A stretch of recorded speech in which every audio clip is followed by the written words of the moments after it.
Confusion से confirmation का जो रास्ता होता है उस टाइम पे मेरा क्लियर हो गया था. I realized that I am gay. Gay couple are officially allowed to get married, right? No, they are not. They are still not allowed to get married. So ये जो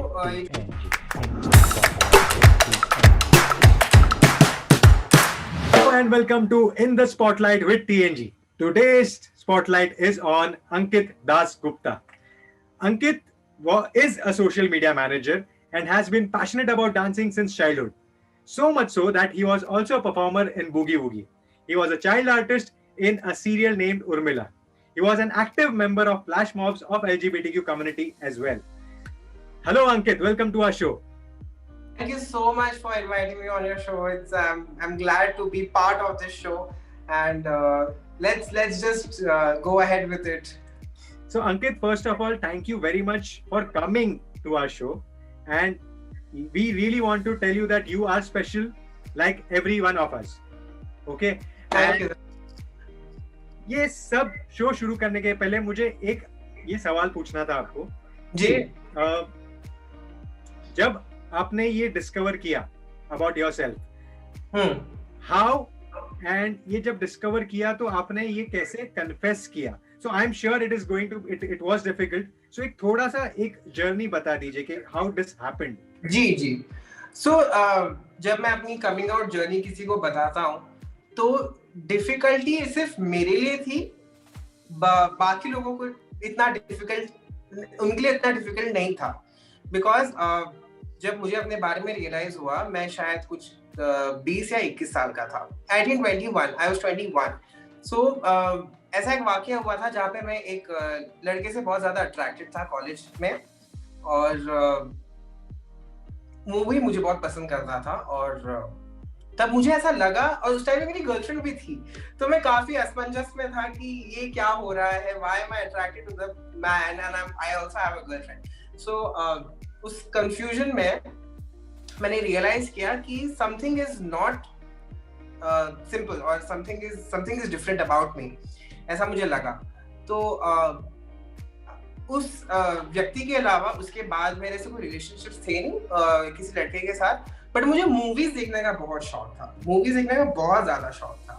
तो मैं ऐसे गूगल पे जाता था और टाइप करता था मेन लविंग मेन फिल्म्स और गे फिल्म्स, ऐसा टाइप करता था. तो काफी सारे लिस्ट मिलते थे, इंडियन नहीं मिलते थे. इंडियन में तो तब उस टाइम पे इतने फिल्म्स बने ही नहीं थे.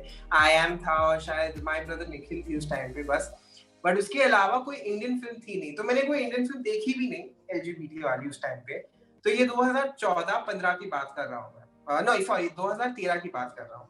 2013 में जितनी जो फ्रेंच फिल्म्स थी, जो यूएस की फिल्म्स थी, मैंने उन्हें काफी देखा और अपने बारे में और अपने आप को समझने की कोशिश कर रहा था उस फिल्म्स के वजह से.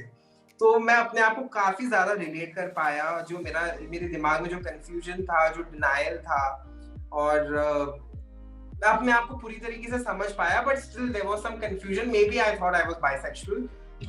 तो वो एक कंफ्यूजन हमेशा से था मेरे दिमाग में. तो 3 साल के लिए during my degree college I went into a shell, जो बोलते हैं ना क्लोजेट, मैं उस क्लोजेट में चला गया था कंप्लीटली. मैं कॉलेज अटेंड करना मैंने बंद कर दिया था और अपने आप में रहता था. पहले से भी काफी इंट्रोवर्ट था मैं. उस टाइम उस दौरान मैं और ज्यादा इंट्रोवर्ट हो गया, काफी ज्यादा अपने आप में रहने लगा था.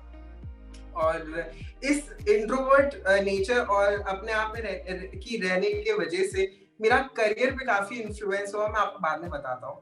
तो मैं जब अपने आप में था, कॉलेज अटेंड नहीं करता था, घर पे रहता था, कंप्यूटर थी मेरे सामने, तो मैं काफी ज्यादा शोज देख रहा था. इंग्लिश शोज डाउनलोड करके, तब टॉरेंट हुआ करता था, तो पायरेसी ही हम इंग्लिश शोज देख पाते थे.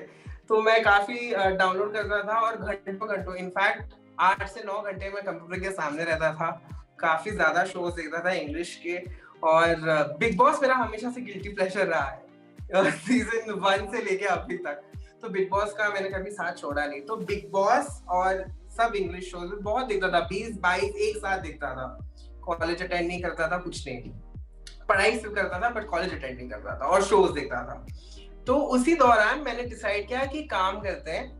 सोशल मीडिया में काफी ज्यादा एक्टिव था, तब नया सोशल मीडिया आया था, फेसबुक आया था, ट्विटर आया था. और उस टाइम पे मैंने डिसाइड किया कि मैंने बहुत सारे ऐसे पेजेस देखे, फैन पेजेस देखे इन शोज से रिलेटेड. तो मैंने सोचा एक बिग बॉस का फैन पेज बना लेते हैं ट्विटर पे, और देखते हैं कि क्या क्या रिस्पॉन्स आता है, कैसे ऑडियंस इंटरेक्ट करती है, और how is it going to be. तो मैंने बिग बॉस का फैन पेज बनाया, तो काफी ज्यादा मैं ऐसे ट्वीट करता था, लोगों के रिएक्शंस मिलते थे, फॉलोअर काउंट बढ़ने लगा था। तो अराउंड 1-2 महीने में उसके फॉलोअर काउंट कुछ 5000 हो गए थे। तो आई फील लाइक ये तो अच्छी बात है, मतलब I am good at social media, I felt like that कि मैं सोशल मीडिया में अच्छा हूँ। और बिग बॉस के अलावा भी 2-3 फैन पेजेस थे, उन शोज के नाम is not that relevant, but उसके अलावा भी काफी सारा फैन पेजेस बनाया था सोशल मीडिया पे। तो मुझे काफी ज्यादा इंटरेक्शन, काफी ज्यादा ऑडियंस मिलने लगे, तो मैंने बोला कि ये अच्छी बात है, इट्स नाइस, ये अच्छा है, ये अच्छा चल रहा है। During college days only. Yeah, during college days only. And this so you was made a social media page. That's the introduction to social media manager in you. Yes, that is absolutely the introduction to social media manager. So imagine, my sexuality played a huge role in my career. अच्छा. It's like that. So because of sexuality, you went into a nutshell. आपने college जाना बंद कर दिया, और उसके बाद you discovered your passion also कि मैं ये कर सकता हूँ करके. जी बिल्कुल. But अंकित, apart from ये जो डिस्कवरी था उसके बारे में आगे और पूछूंगा, बट अभी फिलहाल मुझे पूछना था कि आप बचपन से डांस में तो इंटरेस्ट रखते ही थे, तो कभी अचानक से सोशल मीडिया पे फोकस हो गया, बूगी वूगी किया था आपने, बट डांस भी करते, तो फिर तभी आपने कभी डांस का नहीं सोचा जब आप नटशल में थे कि I can do something professional in dance? जी बिल्कुल. सो डांस हमेशा से मेरे करीब रहा है, मतलब 3 साल की उम्र से मेरा फर्स्ट गाना जो मैंने जिस पे डांस किया होगा, मेरी माँ ऐसे मुझे बोलती है कि वो सैफ अली खान वाला ओरिजिनल ओले ओले था, तो उस पे मैंने डांस करना चालू किया था. उसके बाद से मैंने डांस को ऐसे पकड़ा, कभी छोड़ा नहीं. तो डांस हमेशा से मुझसे काफी करीब रहा है, मुझे डांस का बहुत शौक है. बट आप ये मतलब ये मैं अपने आप पे ज्यादा प्राउड फील करता हूँ कि मैंने कभी जिंदगी में डांस क्लासेस नहीं लिया. अच्छा. मैंने कोई डांस क्लास नहीं लिया. जो भी देखा है वो सिर्फ टीवी पे देखकर, लोगों को देखकर, ऐसे स्टेज पे देखकर ऐसे सीखा है मैंने डांस, और मैंने कभी कोई डांस क्लासेस नहीं ली है. तो डांस हमेशा से करीब रहा है, डांस में हमेशा मेरा पैशन रहा है. बट क्या होता है ना, कभी-कभी you need to also live in the real world. So ऐसा नहीं था कि मुझे डांस छोड़ना पड़ा, डांस चलता रहा. But I also felt that you've grown up and you really need to take responsibilities also. So I thought कि डांस तो रहेगा, मतलब डांस को मैं नहीं छोड़ूंगा, बट कुछ अच्छा मुकम्मल कुछ जॉब या कुछ करियर बनाते हैं, और डांस तो रहेगा ही. So कभी भी डांस को प्रोफेशन बनाने का तभी ख्याल नहीं आया था? नहीं, कभी तो उस टाइम पे ख्याल नहीं आया था कि डांस को प्रोफेशन बनाना है, कोरियोग्राफर बनना है, या डांस टीचर बनना है, खुद का डांस लेसन, ऐसा कुछ ख्याल नहीं आया था. मॉम के साथ काफी सारा डिस्कस किया था, पर मॉम भी ऐसी थी कि उनको मेरा डांस बहुत पसंद था. She always support me in dance, पर उनका था कि बेटा जॉब कर लो, ये कर लो, ये स्टेबल जो स्टेबिलिटी होती है उस पे कदम रखो. सो उस बहाने तो डांस को मैंने हमेशा रखा, but I didn't think of making that as a profession that time, and this was when I was 8 or 10 years old or 11 years old. उस टाइम पे ऐसा नहीं था कि फुल फ्लेज डांस में ही जाना है और डांस में कुछ करियर बनाना है. और मेरा बड़ा भाई भी था जो हमेशा ऐसे पढ़ाकू था और जॉब में ज्यादा इंटरेस्टेड था. तो मेरा ऐसे सच कोई गोल था नहीं.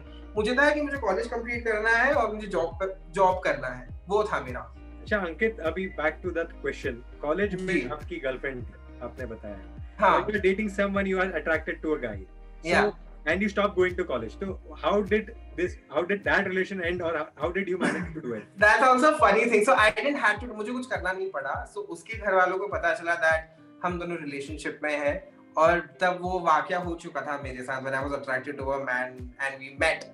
So उससे ही सामने से हुआ कि let's break up because this is not happening और ये आगे नहीं बढ़ने वाला है. So मुझे ना ऐसे रिलीफ जैसा फील हुआ कि हाँ, मुझे कुछ करना नहीं पड़ा. I didn't have to tell her that I'm also attracted to a man because उस टाइम पे मैं कितने साल का था, 15 साल 16 साल का था, तो मेरे लिए क्वेश्चन था. तो मैंने सोचा कि चलो ये हो गया खत्म. अब जो मेरा एक मात्र कंफ्यूजन है, जो क्वेश्चन मार्क है, उस पे कंसंट्रेट करेंगे.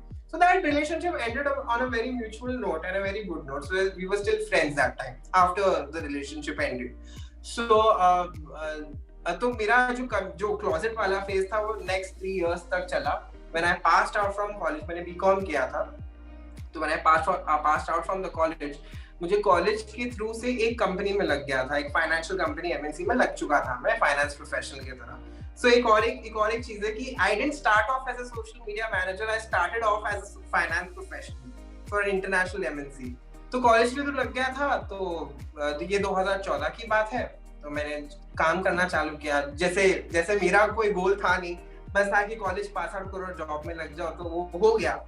तो जब मैं ऑफिस जाना चालू किया, मैंने वहां पे बहुत सा एक अट्रैक्टिव हॉट एकदम मॉडल जैसा आदमी मतलब रोज काम पे आता था। वो हम दोनों एक दूसरे को देखते थे, मैं अपनी आंखें चुरा लेता था, अपने काम में ज्यादा व्यस्त हो जाता था, दिमाग में अगर हमेशा ऐसे रहता था कि यार ये मतलब वो अट्रैक्शन जो होता है ना, स्ट्रॉन्ग अट्रैक्शन, वो फील काफी कर रहा था मैं।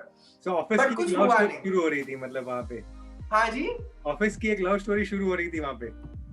वो हुई नहीं, मतलब मेरी साइड से थी, वो एक तरफा प्यार बोलते हैं ना इतने मुश्किल से, वैसा था कि काफी ज्यादा स्ट्रॉन्ग अट्रैक्शन था। मैं बस उसे देखता था, उसे निहारता रहता था जब वो ऐसे चल के जाता था मेरे डेस्क पे यहाँ से, और बस उतना never confessed? I never confessed because मैं अपने बारे में ज्यादा एकदम श्योर नहीं था। उस वाक्य की वजह से मतलब इतना ज्यादा strong sexual physical mental attraction इतना हो चुका था, that is where I was confirmed and I was sure that I am not bisexual also, I'm actually gay. That was my turning point. That was वो जो confusion से confirmation का जो रास्ता होता है, उस टाइम पे मेरा clear हो गया था। I realized that I am gay. और फिर उसके बाद of course फिल्म्स तो मैं दिखता ही था, नए नए फिल्म्स every year, बहुत सारे वर्ल्ड सिनेमा से बहुत सारे LGBT फिल्म्स होते थे। तो ऐसा नहीं बोल सकते कि मैं अभी भी कंफ्यूज हूँ। उस टाइम पे उतने ज्यादा फिल्म्स देखने के बाद वो जो फिल्म्स होते हैं वो बहुत अच्छे स्तर पे बने जाते हैं, अच्छे से एक्सप्लेन किया जाता है उस सब फिल्म्स को। तो my confusion was all gone. अब जब कंफ्यूजन चली गई और I have realized that I am gay, मैंने सोचा कि मैं बताऊं किसको, मुझे समझ में नहीं आ रहा मैं किसको बताऊं। What age were you then? This was 20. This was 20. So 20 was your first job, right? Yeah, 20 was my first job. In that finance wala job, you Yeah. were attracted to this dude. Yes. And this dude doesn't know it still, right? No, he doesn't know it at all. Thank him, no? भाई आपकी वजह से मैंने discovery की मेरी खुद की। यार, I think कहीं ना कहीं से उसको कभी जिंदगी में पता चल जाएगा, but there are a lot of friends who know him. So let's hope कि इसके वजह से उसे पता चल जाता है, वो very strongly attracted to him. Let's hope for that. सही है। And so yeah, at the age of 20 जब realize हो चुका था कि मैं गे हूँ, तो I wanted to tell someone, मुझे किसी को बताना था, because अंदर ही ऐसे खाई जाती है कि पता है but किसी को बताना जरूरी होता है, किसी दोस्त को या किसी रिश्तेदार को। तो मैं ज्यादा गट्सी फील कर रहा था उस दौरान। तो मैंने सोचा कि आई थिंक सबसे पहला हक होता है मेरी माँ को जानने का that I am gay. So I decided one fine day कि चलो आज माँ को बताते हैं। बहुत दिनों से खाई जा रही थी कि बताना है। तो मैंने सोचा चलो माँ को बता ही देते हैं आज। तो मैं ऑफिस से थोड़ा जल्दी निकला और मॉम को मैंने निकलने से पहले फोन करके बोला कि मॉम चलो हम गो फॉर अ वॉक, हम वॉक पे जाएंगे। बस इतना ही बोला था और फिर मैं घर आया 1 घंटे बाद। तो मॉम वाज ऑल रेडी, मैंने अपना कपड़ा चेंज किया, then we went out for a walk, हम वॉक के लिए निकल गए। तो 45 मिनट्स उस वॉक के दौरान मम्मी बहुत बात कर रही थी और मेरे दिमाग में था कि मैं स्टार्ट कैसे करूं।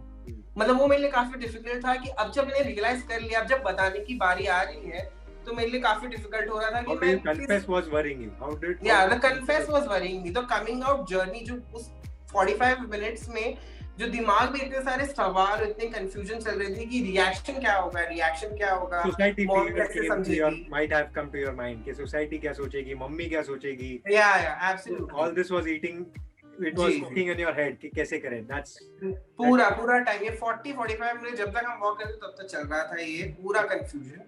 फिर 45 मिनट के बाद मम्मी को बोला चलो बैठते हैं एक जगह पे, चलो लेट्स सिट। तो मम्मी ने बोला ठीक है बैठते हैं। तो फिर मैं बैठा, मॉम भी बैठी। उसके बाद मम्मी स्टिल बोले जा रही थी, मुझे आज तक नहीं पता मम्मी किसके बारे में बात कर रही थी, क्या बात कर रही थी, कुछ नहीं पता। बस मेरे दिमाग में कंटिन्यू कॉन्सेंट्रेट अपने आप पे चल रहा था कि मैं कैसे स्टार्ट करूं। तो मुझे बस याद है मैंने ये बोला कि मम्मी मैं कभी शादी नहीं करने वाला। तो मम्मी और मैं नेचर इतना मजाकिया वाला है, यू वोंट बिलीव, इतना मजाकिया वाला है कि मॉम ने सीरियसली लिया नहीं। बोला हाँ अच्छा है, कोई बात नहीं, शादी मत करो, अच्छी बात है, मत करना शादी। मैंने बोला अभी सीरियस कैसे करवाऊं? तो फिर मैंने दूसरी बार बोला mummy I am very serious, मैं कभी जिंदगी में शादी नहीं करने वाला। मम्मी ने बोला हाँ ठीक है ना, मत करना, अच्छी बात है, घर में बहू नहीं आएगी, अच्छा है, तुम अपना पैसे पैसे कमाओ, खुद उड़ाओ, जो करना तुम्हें करो। मैंने बोला यार ये तो अभी भी नहीं हो रही। तो मैंने वापस तीसरी बार बोला मम्मी लिसन टू मी, मैं कभी जिंदगी में शादी नहीं करने वाला। तो अब जाके मम्मी को ऐसा लगा कि तीसरी बार बोला, ऐसा क्या हुआ है क्या ये, मतलब अचानक से इतने सालों बाद क्यों बोल रहा है, 20 साल की उम्र में कभी शादी नहीं करने वाला। तो मम्मी ने पूछा क्या प्रॉब्लम है? तो मैंने बोला नहीं बस मैं शादी नहीं करने वाला। तो फिर मम्मी ने बोला, फिर मम्मी ने बहुत टाइम के बाद पूछा, बहुत ही फनी क्वेश्चन था, पूछा क्या तुम्हें कोई सेक्सुअल प्रॉब्लम है? मैंने बोला नहीं ऐसा कोई प्रॉब्लम नहीं, सेक्सुअल प्रॉब्लम नहीं है, it's just that I don't want to get married to a girl or anyone in my life. Then she's like no but tell me क्या हुआ क्या, why did you इतनी बार क्यों दोहराया है इस चीज को तूने बार बार? तो उस टाइम पे I came into a spot, then there was no escaping the whole conversation. तो मैं पूरा एकदम I completely went blank and I started crying. और मेरा जो demeanor है, मैं इतना रोता नहीं हूँ, तो मैं बहुत कम रोता हूँ। तो जब मैंने रोना चालू किया, that is the time my mom went into that serious वाला mode and then she understood the gravity of the situation कि मेरा बेटा रो क्यों रहा है, what is the problem, why is he crying? तो मम्मी ने बहुत पूछा क्या हुआ और मैं बहुत ज्यादा रो रहा था। उसके बाद मैंने बस ऐसे रोते रोते बोला कि I am not attracted to women sexually, मैंने इतना लाइन बोला। तो फिर मम्मी ने बोला ओके तुम सेक्सुअली अट्रैक्टेड नहीं हो वुमेन से, so are you attracted to men sexually? Mom नहीं पूछा, मैंने नहीं बोला। तो मैंने बोला, पर मैंने सिर्फ इतना बोला हाँ I am sexually attracted to men. तो शी आस्क्ड सो इसका मतलब यू आर गे? मैंने बोला हाँ मैं गे हूँ। तो मॉम ने बोला बस इतना ही बोलना था, इसमें रो क्यों रहे हो तुम? Why are you crying so much? It's okay, you're fine. It's absolutely normal that you are gay. Oh. This was her reaction. That was a split second reaction. She didn't even wait. She didn't even ऐसा बोलते हैं ना जो process करने का time है, ऐसा कुछ नहीं लिया मेरी मम्मी ने। मम्मी ने बस बोला इसमें इतना रोने की क्या बात है, it's absolutely normal and I'll support you and यही बोला मेरी मम्मी ने। और ऐसा कोई धमाकेदार या ड्रामा वाला रिएक्शन था नहीं मेरी मॉम के साथ। My mom always has been a realistic and more progressive in that sense, so she's always been like that. तो मुझे कहीं ना कहीं ऐसे 1 या 2% ऐसा हमेशा था कि मेरी माँ मुझे समझ जाएगी, मेरी माँ will not pester me so much और she will not say कि लोग क्या कहेंगे, वो क्या कहेंगे, ऐसा मम्मी ने कभी आज तक मुझे कभी नहीं बोला है। So this is something which people should take from your mom's book. Yes, I always say that कि मेरे जो coming out story में है, I am not the important one. It's my mother's journey which is more important. Because for a son to come out to her as gay or lesbian or whatever, for a mother to not even think or process it, she just said it's all right, it's okay, I'll support you, without even thinking for 10 minutes or 5 minutes. It was that made me feel, मतलब वो जो बोझ होता है ना, the heaviness in your heart just goes away. वो उस split second में हुआ मेरे साथ. And I started crying even more. मैं और ज़्यादा रोने लगा. And my mom literally hugged me and she told me it's absolutely fine. तो she asked me, तो आपका कोई boyfriend है क्या? मैंने बोला नहीं अभी तक नहीं है. मैंने अच्छा ठीक है कोई बात नहीं. And that was it. But एक और एक बात है क्या कि मेरी mom फिर मेरी I didn't want to tell anyone in my family. My mom told me कि नहीं तुम सबको बताओ. तुम नहीं बताओगे तो मैं बता दूंगी. So my mom took that initiative and actually went out and spoke to my members. She just said मेरा बेटा तो शादी नहीं करने वाला, अगर करेगा तो लड़के से करेगा, he's gay. That is how my mother is usually. So she said this to everyone in my family who asked. Ankit, there's a video about of your mom. Yeah. Speaking very proudly about your sexual orientation. So would like to play that video next. Gay, bisexual or LGBT community, they are not any type of disease. They are just like you and me. That's it. God has already accepted. That is why they are on the earth. I shout openly and say my son is gay. So this is, when did you come up with this video? How did this happen? So ये जो video है, ये जो आपने play किया, ये हमने actually interview दिया था during the Pride month to an OTT platform. तो उस टाइम पे मॉम काफी शाय थी, काफी कैमरा शाय थी, एंड मैंने बोला कि नहीं करना है, तुम्हें करना चाहिए, तुम्हारा जो व्हाट इज योर ओपिनियन वो लोगों को पता चलना चाहिए, it's an important opinion, they should know, at least तुम्हारे वजह से, because of your opinion a lot of men, women, little kids who are trying to understand themselves will feel better. तो मॉम को मैं लेके गया उस इंटरव्यू में, तो मैं एक्चुअली कमरे के बाहर था जहाँ पे शूट हो रहा था ये, और मॉम गई अंदर शूट के लिए, and she came out and the whole crew members were like just clapping. I was like ये क्या हो रहा है? And like mom doesn't speak on the front of the camera. I couldn't see what she said. I had no idea.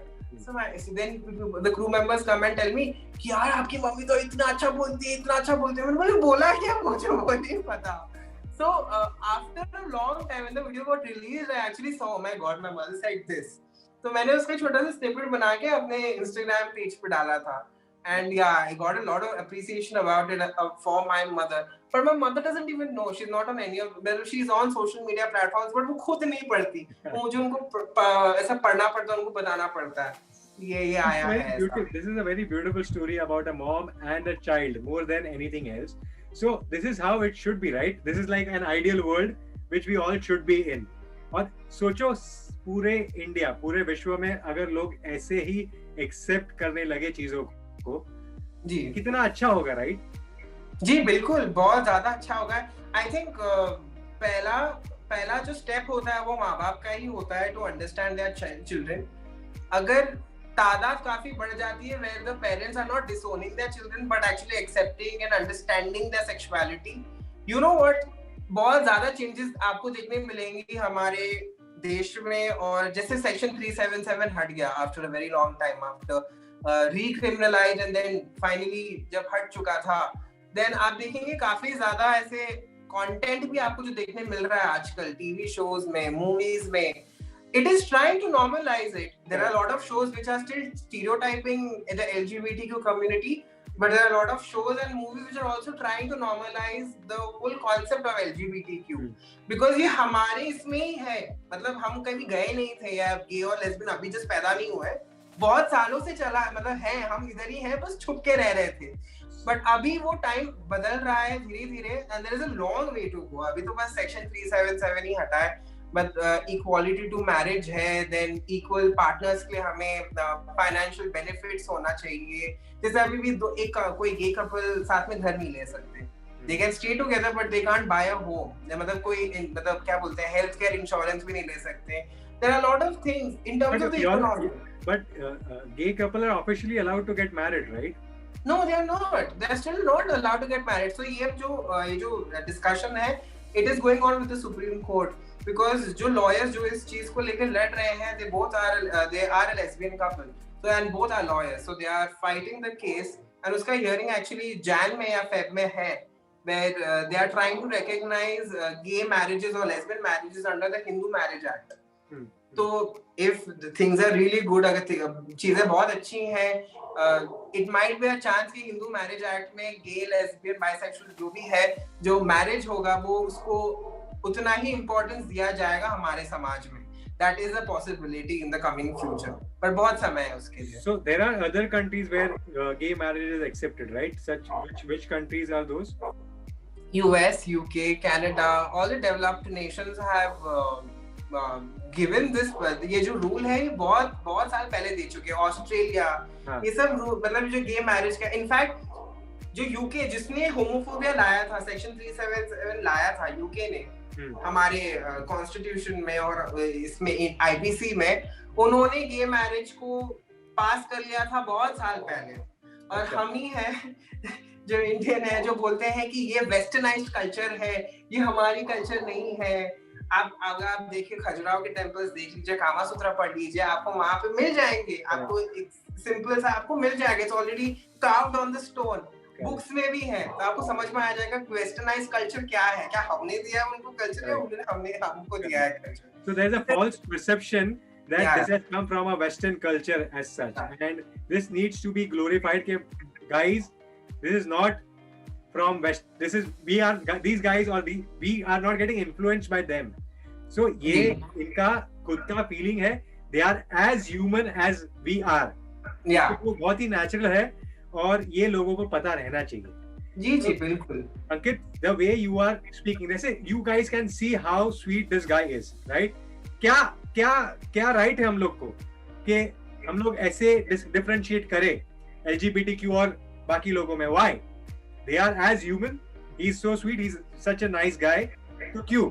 So Ankit, thank you very much once again. I'll rather tell you, you are more special than what we are. You are bold, you're special, you have a beautiful smile always, and this is what inspires us. And I'm sure this is going to inspire others also to come out and open about their orientation. Thank you so much. My only agenda is whenever I speak about me and the community is that मैं थोड़ा सा उनको वो हौसला दूं जो actually confusion से गुजर रहे हैं अभी, जो उनको बात करनी है वो थोड़ा सा अपने आप को थोड़ा स्ट्रॉन्ग महसूस कर पाए और have that courage to actually speak to someone, maybe not come out but speak to someone about their confusion, or if they know that, if they realize that they are from the LGBTQ spectrum. क्योंकि change आ रहा है, आपने भी देखा है, मैंने भी देखा है, तो वो चेंज आना बहुत जरूरी है so that चीजें बदल सकते हैं हमारे लिए और देश की प्रगति काफी अच्छी हो, प्रोग्रेसिव हो जाए. और एंड मैं एक और एक चीज बोलना चाहता हूँ कि LGBT community is very related to the economy also. Economy पे भी बहुत असर पड़ता है. इसको बोलते हैं पिंक इकोनॉमी. ये it's a western term but India में भी उसका इंट्रोडक्शन हो चुका है, द पिंक इकोनॉमी. अब देखिए आगे जैसे शादियां कभी रुकती नहीं है. Imagine if gay couples start getting married after the constitution, imagine the business gay couples will get, the business will get. So this is just an example. So pink economy भी काफी ज़्यादा, हमारा economy भी काफी ज़्यादा affect होगा ये सब अगर हमें सब rights मिलना चालू हो जाए, because आप tax paying citizen हैं, मैं भी tax paying citizen हूँ इस country का, और आपके पास बहुत सारे rights हैं, भले मेरे पास उसमें से कुछ 5 rights होंगी, तो अगर मुझे वो सब rights मिल जाए तो मैं देश की इकोनॉमी में ज़्यादा भी contribute उतना ही कर पाऊंगा जितना आप कर रहे हैं या आप सब कर रहे हैं. So it is very related to the economy also. So I'm also finance professional, तो वो कभी जाता नहीं है दिमाग से. So this is just like a 2 cents of what I also think is important. Nice. So Ankit, so tell us about this flash mob that you guys used to do before pre-COVID. So this was an awareness sort of thing, or how did this work? So 2015 में when I came out, जब मैंने अपनी mummy को बताया, तो उसके बाद Indian LGBT space में मैंने काफी रिसर्च करना चालू किया. तो मुझे पता लगा कि there is only one and only NGO in India which is known as the Humsafar Trust, which is very popular among the LGBT community, और उन्होंने बहुत सारी चीजें की हैं for the community. तो मुझे उसके बारे में पता चला, और उसका एक यूथ विंग था called यारियां, अभी भी है, यूथ विंग है यारियां करके.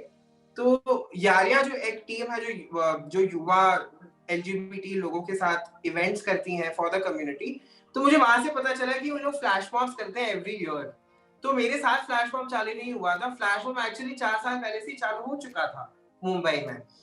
तो ये मुंबई का टीम था. तो और since dance is very close to me, so I was very excited. मुझे लगा कि ये मुझे करना चाहिए, but I didn't have any exposure to the LGBT community. मेरे से कोई दोस्त थे नहीं from the community as such.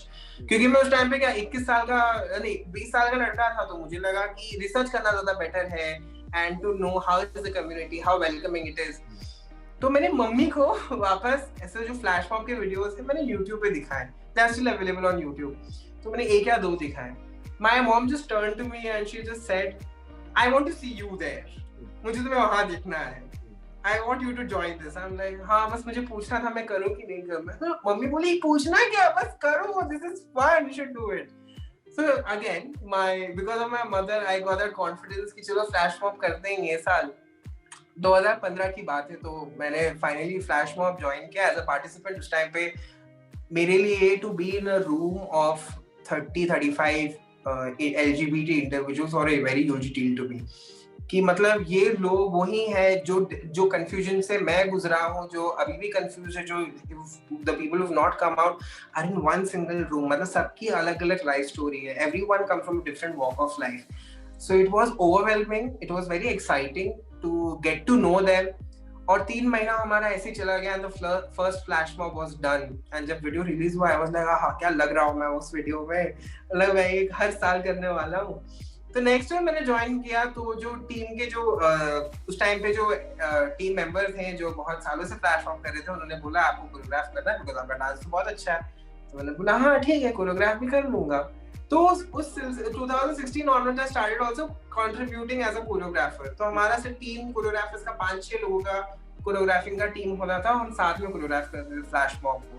That became like a baby to me because मैं काफी ज्यादा इन्वॉल्व हो गया था, और मैं एक ही इवेंट करता था पूरे इस कम्युनिटी के लिए, बिकॉज फ्लैश मॉब वो मुंबई प्राइड मंथ के दौरान आता है। Every month, every year January to February pride month मनाया जाता है मुंबई में। तो flash mob is just one little event that we do during the pride month.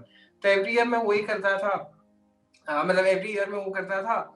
But 2015 में also the career, let's talk about the career. What happened is I was a finance professional till 2015 में जब मैंने flash mob join किया, मुझे वहाँ पे बहुत अच्छे मित्र मिले मुझे, मेरा फ्रेंडशिप बहुत एक इंसान के साथ हुआ, उसने मेरा पूरा करियर चेंज किया। अगर मैं फ्लैश मॉब ज्वाइन नहीं करता तो मैं एक्चुअली सोशल मीडिया से फैन पेज बनाता, but I would have not worked as a social media professional. तो मैं उनको हमेशा थैंक यू बोलता हूँ जब भी मैं जाता हूँ अपने करियर के बारे में बात करने के लिए। So उनका नाम गिजाल है। तो गिजाल ने I told him that मुझे सोशल मीडिया करने का बहुत शौक है, एंड सरिता भी काफी वाकिफ है गिजाल से, तो उन्हें भी पता होगा गिजाल कौन है। तो गिजाल की वजह से he told me that there's an opening at an online ticketing company and it's a popular one. So मैंने सोचा कि हाँ ठीक है ट्राई करते हैं। तो मैंने इंटरव्यू दिया, मेरे साथ फैन पेजेस दिखाए, वो फैन हो गए, वो फैन पेजेस देख के, और मुझे फर्स्ट जॉब मिल गया सोशल मीडिया में। तो no experience whatsoever, no course in social media marketing, बस just because of the fan page I landed my first social media job. And so that is why Flash Mob holds a very dear space in my heart. कि Flash Mob अगर join नहीं करता, I wouldn't have continued as a social media professional. So because of this community, you got your profession as well. Yeah, absolutely. So now one should be doubly thankful that you chose to come out in open about this particular thing. Yeah, absolutely. And because you came out in open, you got so many opportunities to perform and get into that field. So guys who are still worried about coming out in open, please think twice or more than twice that why are you sitting quiet. ठीक है. So Ankit, I wanted to ask you one more question कि अगर किसी को ऐसे communicate करना है, कोई हिचकिचाता है, so ऐसा कोई कम्युनिटी या सोर्स है जहाँ पे वो जाके अप्रोच कर सके कि for example XYZ person wants to talk but he is scared कि किसके साथ बात करूँ, कैसे बात करूँ. तो ये जो आपने बोला NGO है या जो भी है, कोई ऐसा कोई जगह है जहाँ पर फ्रीली कांटेक्ट कर सके, जो उसको कंफर्ट कर सके कि ब्रो ये भाई साहब सब ठीक है, it's okay ji, speak to us, ऐसा कुछ है जहाँ पे? जी बिल्कुल है। देयर इज अ लॉट, मतलब एक टाइम था जहाँ हेल्प नहीं था, इतना हेल्प नहीं था। आज बहुत ज्यादा हेल्प है, बस पूछने की देर है। मुझे बस बोलना चाहिए कि मुझे हेल्प चाहिए। काफी ज्यादा लोग और काफी ज्यादा ऑर्गेनाइजेशन है जो आपको हेल्प कर सकते हैं। मैं कुछ के नाम बता देता हूँ, जैसे हमसफर ट्रस्ट, जैसा मैंने बोला, हमसफर ट्रस्ट है, गेसी है, और उसके अलावा बाकी बहुत ज्यादा एनजीओज हैं। आपको बस ऐसे टाइप करना है LGBT एनजीओज इन इंडिया, आपको बहुत सारे लिस्ट मिल जाएंगे। और मेरा पर्सनल टेक है कि अगर आपका बहुत ही भरोसेमंद कोई दोस्त हो जो आपको समझने की पूरी कोशिश करेगा, I would request all those people who are wanting to come out कि एक बार उन्हें ट्रस्ट कीजिए और अपने बारे में जरूर बताइएगा।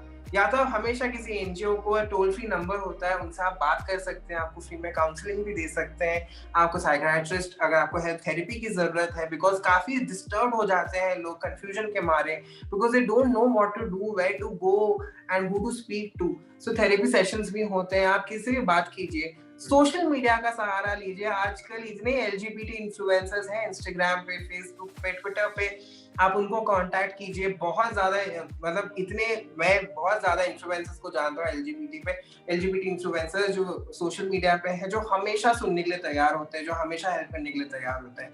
मैं उनमें से एक हूँ। तो मुझे भी ऐसे काफी ज्यादा लोग आए हैं मुझसे पूछने के लिए कि मैं क्या करूँ, मैं कैसे करूँ, किस ऐसे हैंडल कैसे करूँ।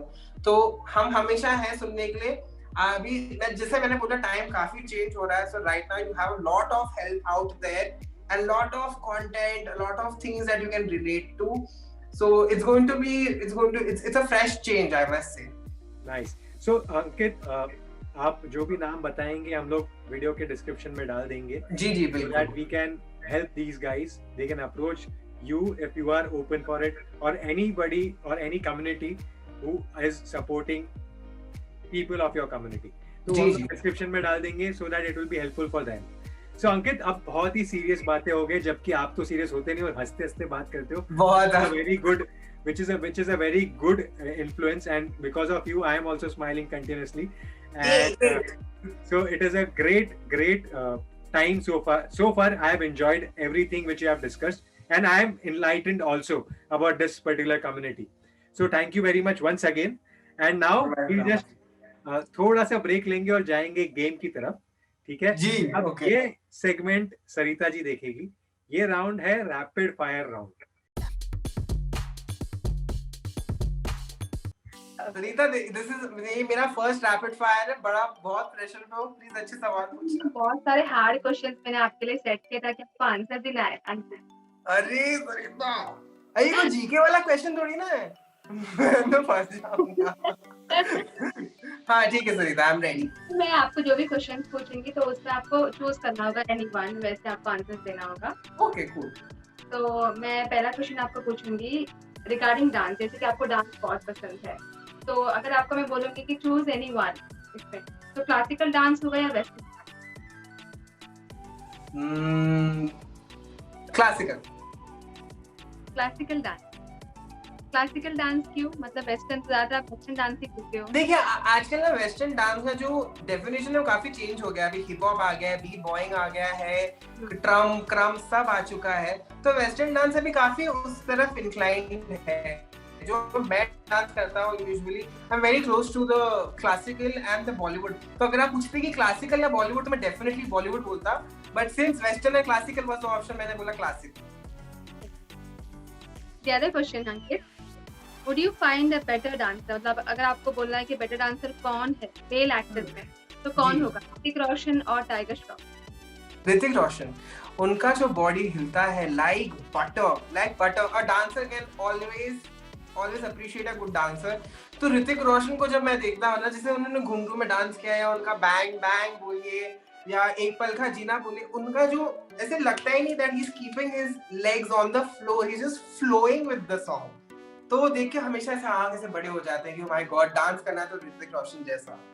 तो जब भी ऋतिक डांस करते हैं तो आप उनकी बॉडी को देखते हैं, बटर टाइगर, या फिर डांस को देखते हैं? डांस को मैं सब देखता हूँ, सब कुछ. The body, the butter, the flow, the music, जो उनका जो रिदम पे जो इतना अच्छा कनेक्ट है ना, वो मैंने किसी बॉलीवुड डांसर्स में नहीं देखे. इन स्पेशली इन मेल. फीमेल में आप पूछेंगे तो मैं बताऊंगा फीमेल में कौन. I put in one more name, Govinda. Oh, now that's a spot. देखिए गोविंदा का जो डांस है ना, मतलब उसको देख के हमेशा स्माइल सी आती है. तो गोविंदा और ऋतिक? ऐसे Govinda. In that case, I'll say Govinda. Why? I have a reason also to. So basically, we were in a. I was actually thinking Hrithik Roshan is a dude also, and you are like man. तो इसलिए आपने ऋतिक को choose किया. But now you are genuinely choosing a good dancer now. Yeah, absolutely. मतलब मैं बोला ना, dance के मामले में always be genuine. बॉडी गया तेल लेने, let's just focus on who dances genuinely. Govinda के डांस में हमेशा वो एक स्माइल आती है यार. मतलब ऐसा लगता है कि ऐसे वो एक्सप्रेशन देने वाला, वो हमेशा अच्छा लगता है. यार अंकित, अगर ये फ्लो ऋतिक रोशन ने देख लिया तो क्या बोलेगा यार? पहले बटर बॉडी बोला, फिर बोला भी गोविंदा करके, फिर ऐसे बोल देंगे ना, पता चल जाए. अगर ऋतिक रोशन ने देख लिया, वो भी शायद कहीं ना कहीं अभी तो जरूर करेंगे, क्योंकि गोविंदा मतलब उनसे बेटर डांसर कोई नहीं. ऐसा बेटर डांसर की बात नहीं है, बट गोविंदा की जो डांस में जो वो मुझे फील आती है ना, वो ऋतिक रोशन की डांस में एकदम सीरियस वाली फील आती है, जैसे आंख बड़े वाले कि क्या डांस कर रहे हो. गोविंदा के साथ ऐसे लगता है खुद भी नाच रहे, वैसा लगता है. Okay. The third question now, Ankit. If you had an opportunity to choose any one profession अगर आपका हो, तो as a Zumba instructor आप करना चाहोगे या फिर as a choreographer? आपको डांस जैसे बहुत पसंद है, तो क्या आप चूज करोगे? देखिए जुम्बा काफी कंटेंट होता है अपने dance. It's not a dance form. Zumba is about fitness. और कोरियोग्राफिंग में पता है काफी सारे एवेन्यूज खुल जाते हैं, आप बहुत कुछ कर सकते हैं। और ऑफ कोर्स मैं कोरियोग्राफिंग सिलेक्ट करूंगा बिकॉज मुझे कोरियोग्राफिंग करना बहुत पसंद है और खुद भी नाचना बहुत पसंद है। So I prefer choreographing also, but Zumba भी अच्छा है। जब भी आप कोरियोग्राफिंग करोगे तो ज्यादा आप मतलब जो भी एडमिशंस होंगे, जो स्टूडेंट्स आएंगे, ज्यादा किन्हें मतलब सिखाओगे किसे? मतलब मोस्टली मेल्स होंगे, फीमेल्स होंगे, कैसे एंजॉय करोगे आप? डांस ज्यादा एंजॉय कैसे करते हो सिखाने में? नहीं है यार, फीमेल्स भी बहुत अच्छा नाचती हैं। अब डांस की बारे में बात हो रही है तो ऐसा थोड़ी ना है कि सिर्फ मेल्स को ही ज्वाइन करना चाहिए सरिता। ऐसा नहीं है, फीमेल्स भी ज्वाइन करें। इनफैक्ट बहुत मजा आएगा मुझे as a male to teach female मतलब वुमेन डांसिंग। वो एक अलग मजा आता है बिकॉज इट्स अलग सा प्राउड जैसा फील होता है। जैसे मैंने अगर आजा नच लिए विमेन को सिखाया जिनको आता नहीं है, तो मेरे लिए काफी ज्यादा अच्छा होगा ना कि वाह, मैं औरतों का डांस औरतों को सिखा रहा हूँ। ये सवाल मैंने इसलिए पूछा क्योंकि YouTube पे आपका एक डांस बहुत ही वायरल हो गया, माधुरी दीक्षित जी। तो मतलब फीमेल्स होते हैं जिनको डांस का शौक है, तो उसके लिए कुछ अच्छा आंसर मिल जाए, इसलिए मैंने सवाल किया। अच्छा आंसर था और अच्छा आंसर दूंगा। बहुत ही अच्छा आंसर था। दूसरा क्वेश्चन है आपके लिए, अगर आपको कोई सोशल मीडिया प्लेटफॉर्म चूज करना हो तो वो क्या होगा? यूट्यूब होगा या इंस्टाग्राम? एनीवन? यूट्यूब काफी इन्वेस्टमेंट लगता है बिकॉज यूट्यूब पे काफी ज्यादा पैरामीटर्स हैं और ऑप्शंस काफी ज्यादा कम है। ये मैं एकदम I am talking technical since I am a social media manager. Instagram आपको काफी ज्यादा फीचर्स देता है, काफी ज्यादा ऑप्शंस देता है कि आप अपने कंटेंट को किस तरीके से दिखाना चाहते हैं, फोटोज के जरिए, वीडियोस के जरिए। आजकल तो रील्स इतना चल रहा है, तो टिकटॉक बंद हो गया, रील्स आ चुका है। तो इंस्टाग्राम आप भी जानते हैं, सब जानते हैं कि Instagram is very easier to make content on Instagram and to share them. तो Instagram would be my preference as a content platform, social media platform. And ये तो बहुत ही अच्छा क्वेश्चन है क्योंकि मुझे भी ये क्वेश्चन बहुत पसंद है। Your favourite food, choose anyone, Indian, Chinese और Italian? Italian, has to be Italian. मैंने कल ही बनाया था पास्ता, एकदम ऑथेंटिक वाला इटालियन। तो आना पड़ेगा फिर खाने। जी जी बिल्कुल सरिता, पुणे आ जाइए, सब पूरे टीम को लेके आइएगा। ओके, अभी अगला सवाल है आपके लिए Ankit. Which man do you find more sexy, Indian और फॉरेनर? ये अच्छा क्वेश्चन था। आई से इंडियन। इंडियन इंडियन पूछ सकते हो मतलब इंडियन क्यों आप बोल रहे हैं सेक्सी? मतलब क्योंकि अपनी भाषा है और मुझे नहीं लगता कि सिर्फ men in terms of men foreigners are better. There are lots of Indian men who are Indian gay men, बहुत अच्छे हैं। और मैंने बहुत लोगों को नहीं बट उसमें से काफी लोगों को मैं जानता हूँ, कुछ लोगों को डेट भी कर चुका हूँ। तो मेरा ऐसे परसेप्शन था नहीं कभी कि मुझे कोई फॉरेनर ही अच्छा लगने वाला है। मुझे इंडियन मैन अच्छे लगते हैं। तो इंडियन मैन सुन रहे हैं, आपको देख रहे हैं शो पे? हाँ, मेरा स्वयंवर ही करवा दो यार सरिता। बस अभी मैं सिंगल हूँ, मैं बताना भी चाहता हूँ मैं सिंगल हूँ। हाँ, ये भी पता चल गया कि आप सिंगल हो जी।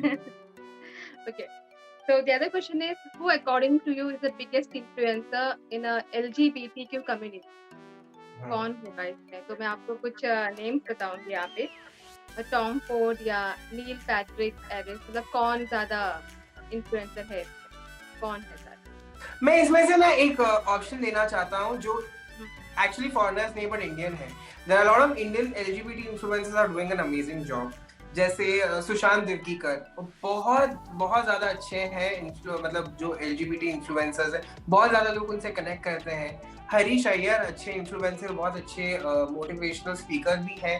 उसके अलावा there are other people from the community, जैसे एक ट्रांसजेंडर प्लस साइज मॉडल है Mona Veronica कैंपेल।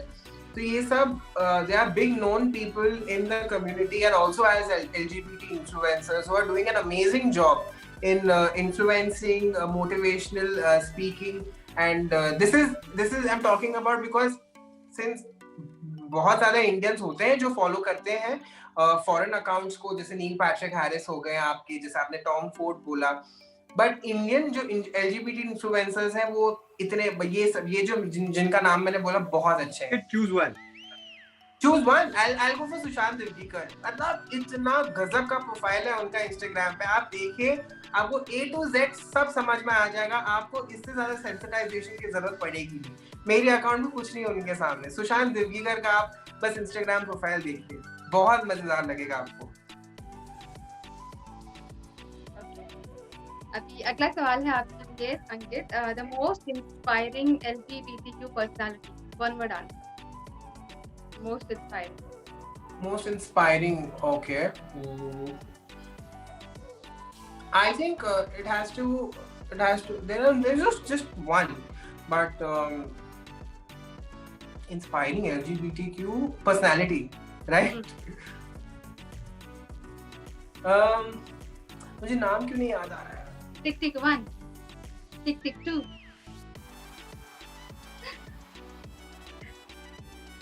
Inspiring is a very strong word. बहुत strong word है inspiring.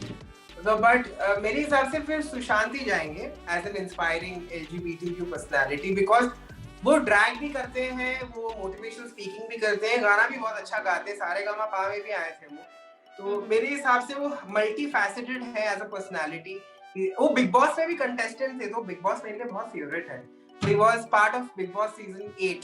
तो he is very multi talented, multi faceted, and I think वो अपना जो opinion और जो परसेप्शन होता है ना, बहुत अच्छे से एकदम स्ट्रेट फॉरवर्ड समझाते हैं लोगों को. तो मुझे उनका way of speaking and way of carrying himself is amazing. It's very inspiring. That's the right word. तो अंकित, जैसे आपने कहा कि आप मूवीज बहुत देखते हैं, राइट? तो इसके रिगार्डिंग अभी एक नेक्स्ट क्वेश्चन रहेगा आपका. Which movie according to you highlights the LGBTQ most? ज्यादा हाईलाइट कौन सा करते हैं? आप कुछ नाम दूंगे उसके लिए. शुभ मंगल, ज्यादा सावधान, Aligarh, Bombay talkies, my brother Nikhil. इसमें से कौन सी मूवी ज्यादा हाईलाइट करते हैं? शुभ मंगल, ज्यादा सावधान बहुत ही मसालेदार फिल्म थे. I don't think they have sensitised the issue so much. It's a good film. It's a good start. मतलब mainstream Bollywood film है. But I think Aligarh is very important in the Indian LGBTQ cinema space. Aligarh देखना जरूरी है लोगों को. My Brother Nikhil जो बहुत साल पहले बनी थी, जब उस टाइम पे सीरियसली इतने ज्यादा रोक टोक थे, वो मूवी काफी अच्छी है, मैंने देखी है. उसके अलावा I Am करके एक और एक फिल्म है जो आपने लिस्ट में डाला नहीं, बट I Am करके एक और एक अच्छी फिल्म है. अगर मैं वेब सीरीज की बात करूं, I am giving more options that people who are watching this who want help in terms of Indian LGBT content. Made in Heaven is an amazing series जो बहुत अच्छे से LGBTQ कैरेक्टर्स को दर्शाता है. और ये कुछ नाम है जो मैं सजेस्ट करना चाहूंगा जो इंडियन LGBTQ कंटेंट देखना चाहें, तो वो देख सकते हैं. My brother Nikhil, I am, Shubman का ज्यादा सावधान भी देख लिया, आपको बहुत ज्यादा रोमांटिक ये लव स्टोरी देखने मिलेगा उस पे. और made in heaven is a very nice series on Amazon Prime, तो वो देखिए. तो मतलब अंकित, आपका कहने का मतलब ये है कि मूवीज देखने से रोमांटिक फील आएगी या उनको समझ में आएगा कि वो क्या है? मतलब ठीक है, माय ब्रदर निखिल अलीगढ़ में आपको बहुत इट्स अ सीरियस फिल्म, मतलब समझ में आएगा आपको अपने बारे में, और जो आपके जो साथ में लोग भी जो देखना चाहेंगे उनको भी बहुत ज्यादा समझ में आएगा. लाइट हार्टेड फील के लिए आप शुभमंगल ज्यादा सावधान देख लीजिए, उसमें कुछ गलत नहीं दिखाया है. तो मतलब इतना इम्पैक्टफुल नहीं है जितना अलीगढ़ और माय ब्रदर निखिल है हमारे cinema, Indian LGBTQ cinema space में. बट एक और एक फिल्म है कॉल्ड इवनिंग शैडोज जो श्रीधर रंगायन ने बनाई है, इट्स अवेलेबल ऑन नेटफ्लिक्स. वो भी बहुत अच्छी फिल्म है. It's made by a gay director, उन्होंने अच्छे से बनाया. उसमें मोना अम्बेगांवकर है, बहुत लोगों को पसंद होगी मोना अम्बेगांवकर. तो उसमें she is playing a mother of a gay son, and Anant Mahadevan भी है. तो it's a very nice film evening shadows. उसमें कुछ कॉमेडी नहीं है, बट बहुत सीरियसली समझाया गया है, दर्शाया गया है LGBTQ कैरेक्टर्स को लेकर. और ऐसे बहुत सारे शॉर्ट फिल्म्स आपको मिल जाएंगे यूट्यूब में जो इंडियन डायरेक्टर्स ने ही बनाया है. बंगाली में LGBT फिल्म्स बहुत ज्यादा है जो आप देख सकते हैं.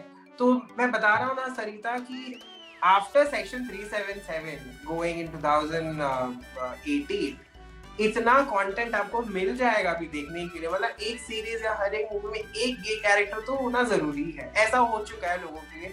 अब उसमें कभी हर कुछ सीरीज में तो स्टीरियोटाइप भी कर लेते, बहुत ही एफेमिनेट दिखा देंगे, या थोड़ा और उनको मेकअप में डाल देंगे, जैसे मैं भी हूँ, मैं मेकअप में तो नहीं हूँ बिल्कुल भी, तो बट कुछ कुछ ऐसे सीरीज और फिल्म्स होते हैं जो ऐसे ही दिखा देते हैं, स्टीरियोटाइप कर लेते हैं, जो गलत है।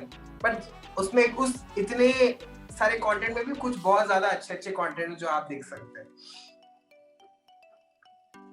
नेक्स्ट क्वेश्चन है आपके लिए Ankit, if you had an option to change your sexual orientation, would you change? No, never. I'm having fun.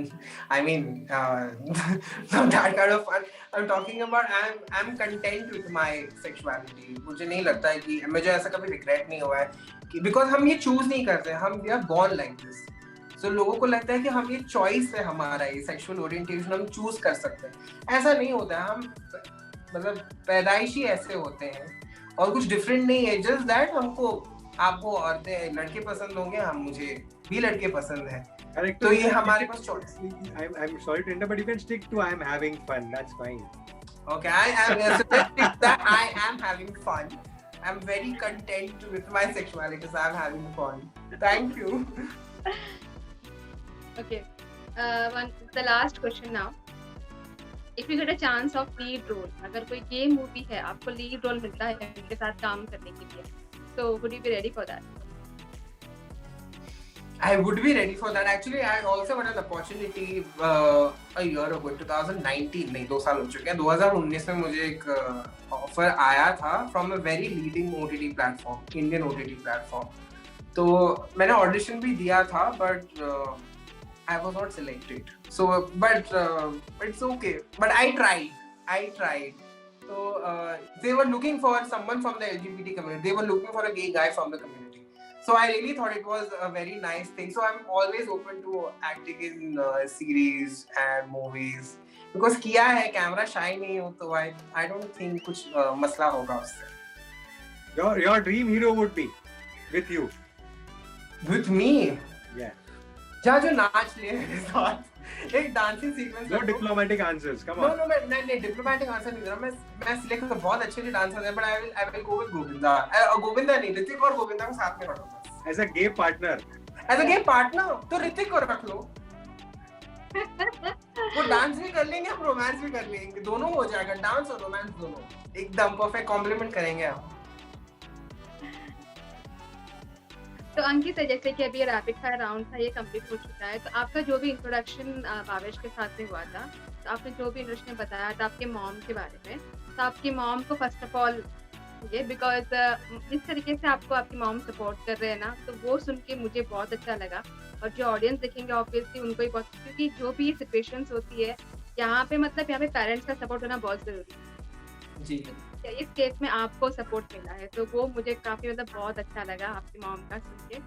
And अभी जो हमारा नेक्स्ट सेगमेंट होगा वो होगा सुहास के साथ, तो ओवर टू यू सुहास.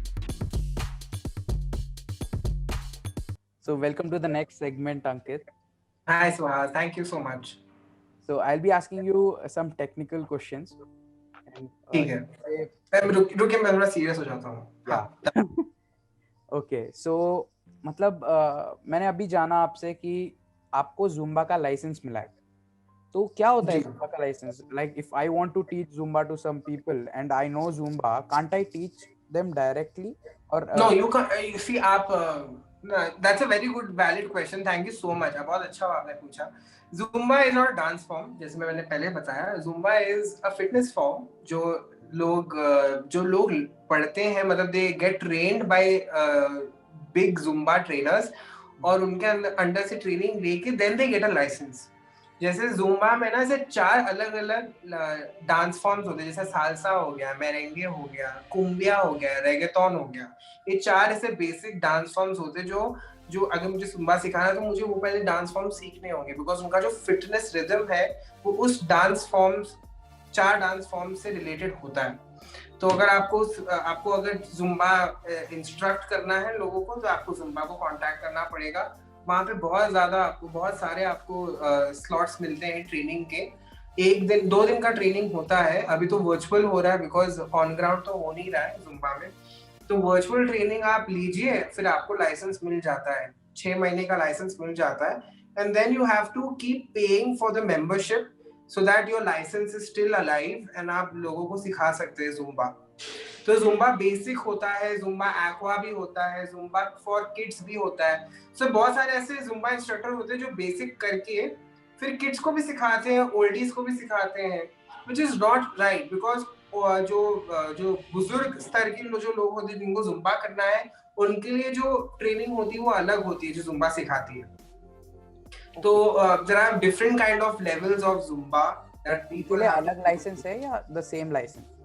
तो I'm on the sorry सवाल क्या पूछा? तब उसके लिए अलग कुछ लाइसेंस होता है या ये लाइसेंस फॉर एवरी? जैसे मैंने बेसिक कर लिया तो अगर मुझे बच्चों को भी सिखाना तो उसका अलग से एक ट्रेनिंग कोर्स करना पड़ेगा मुझे।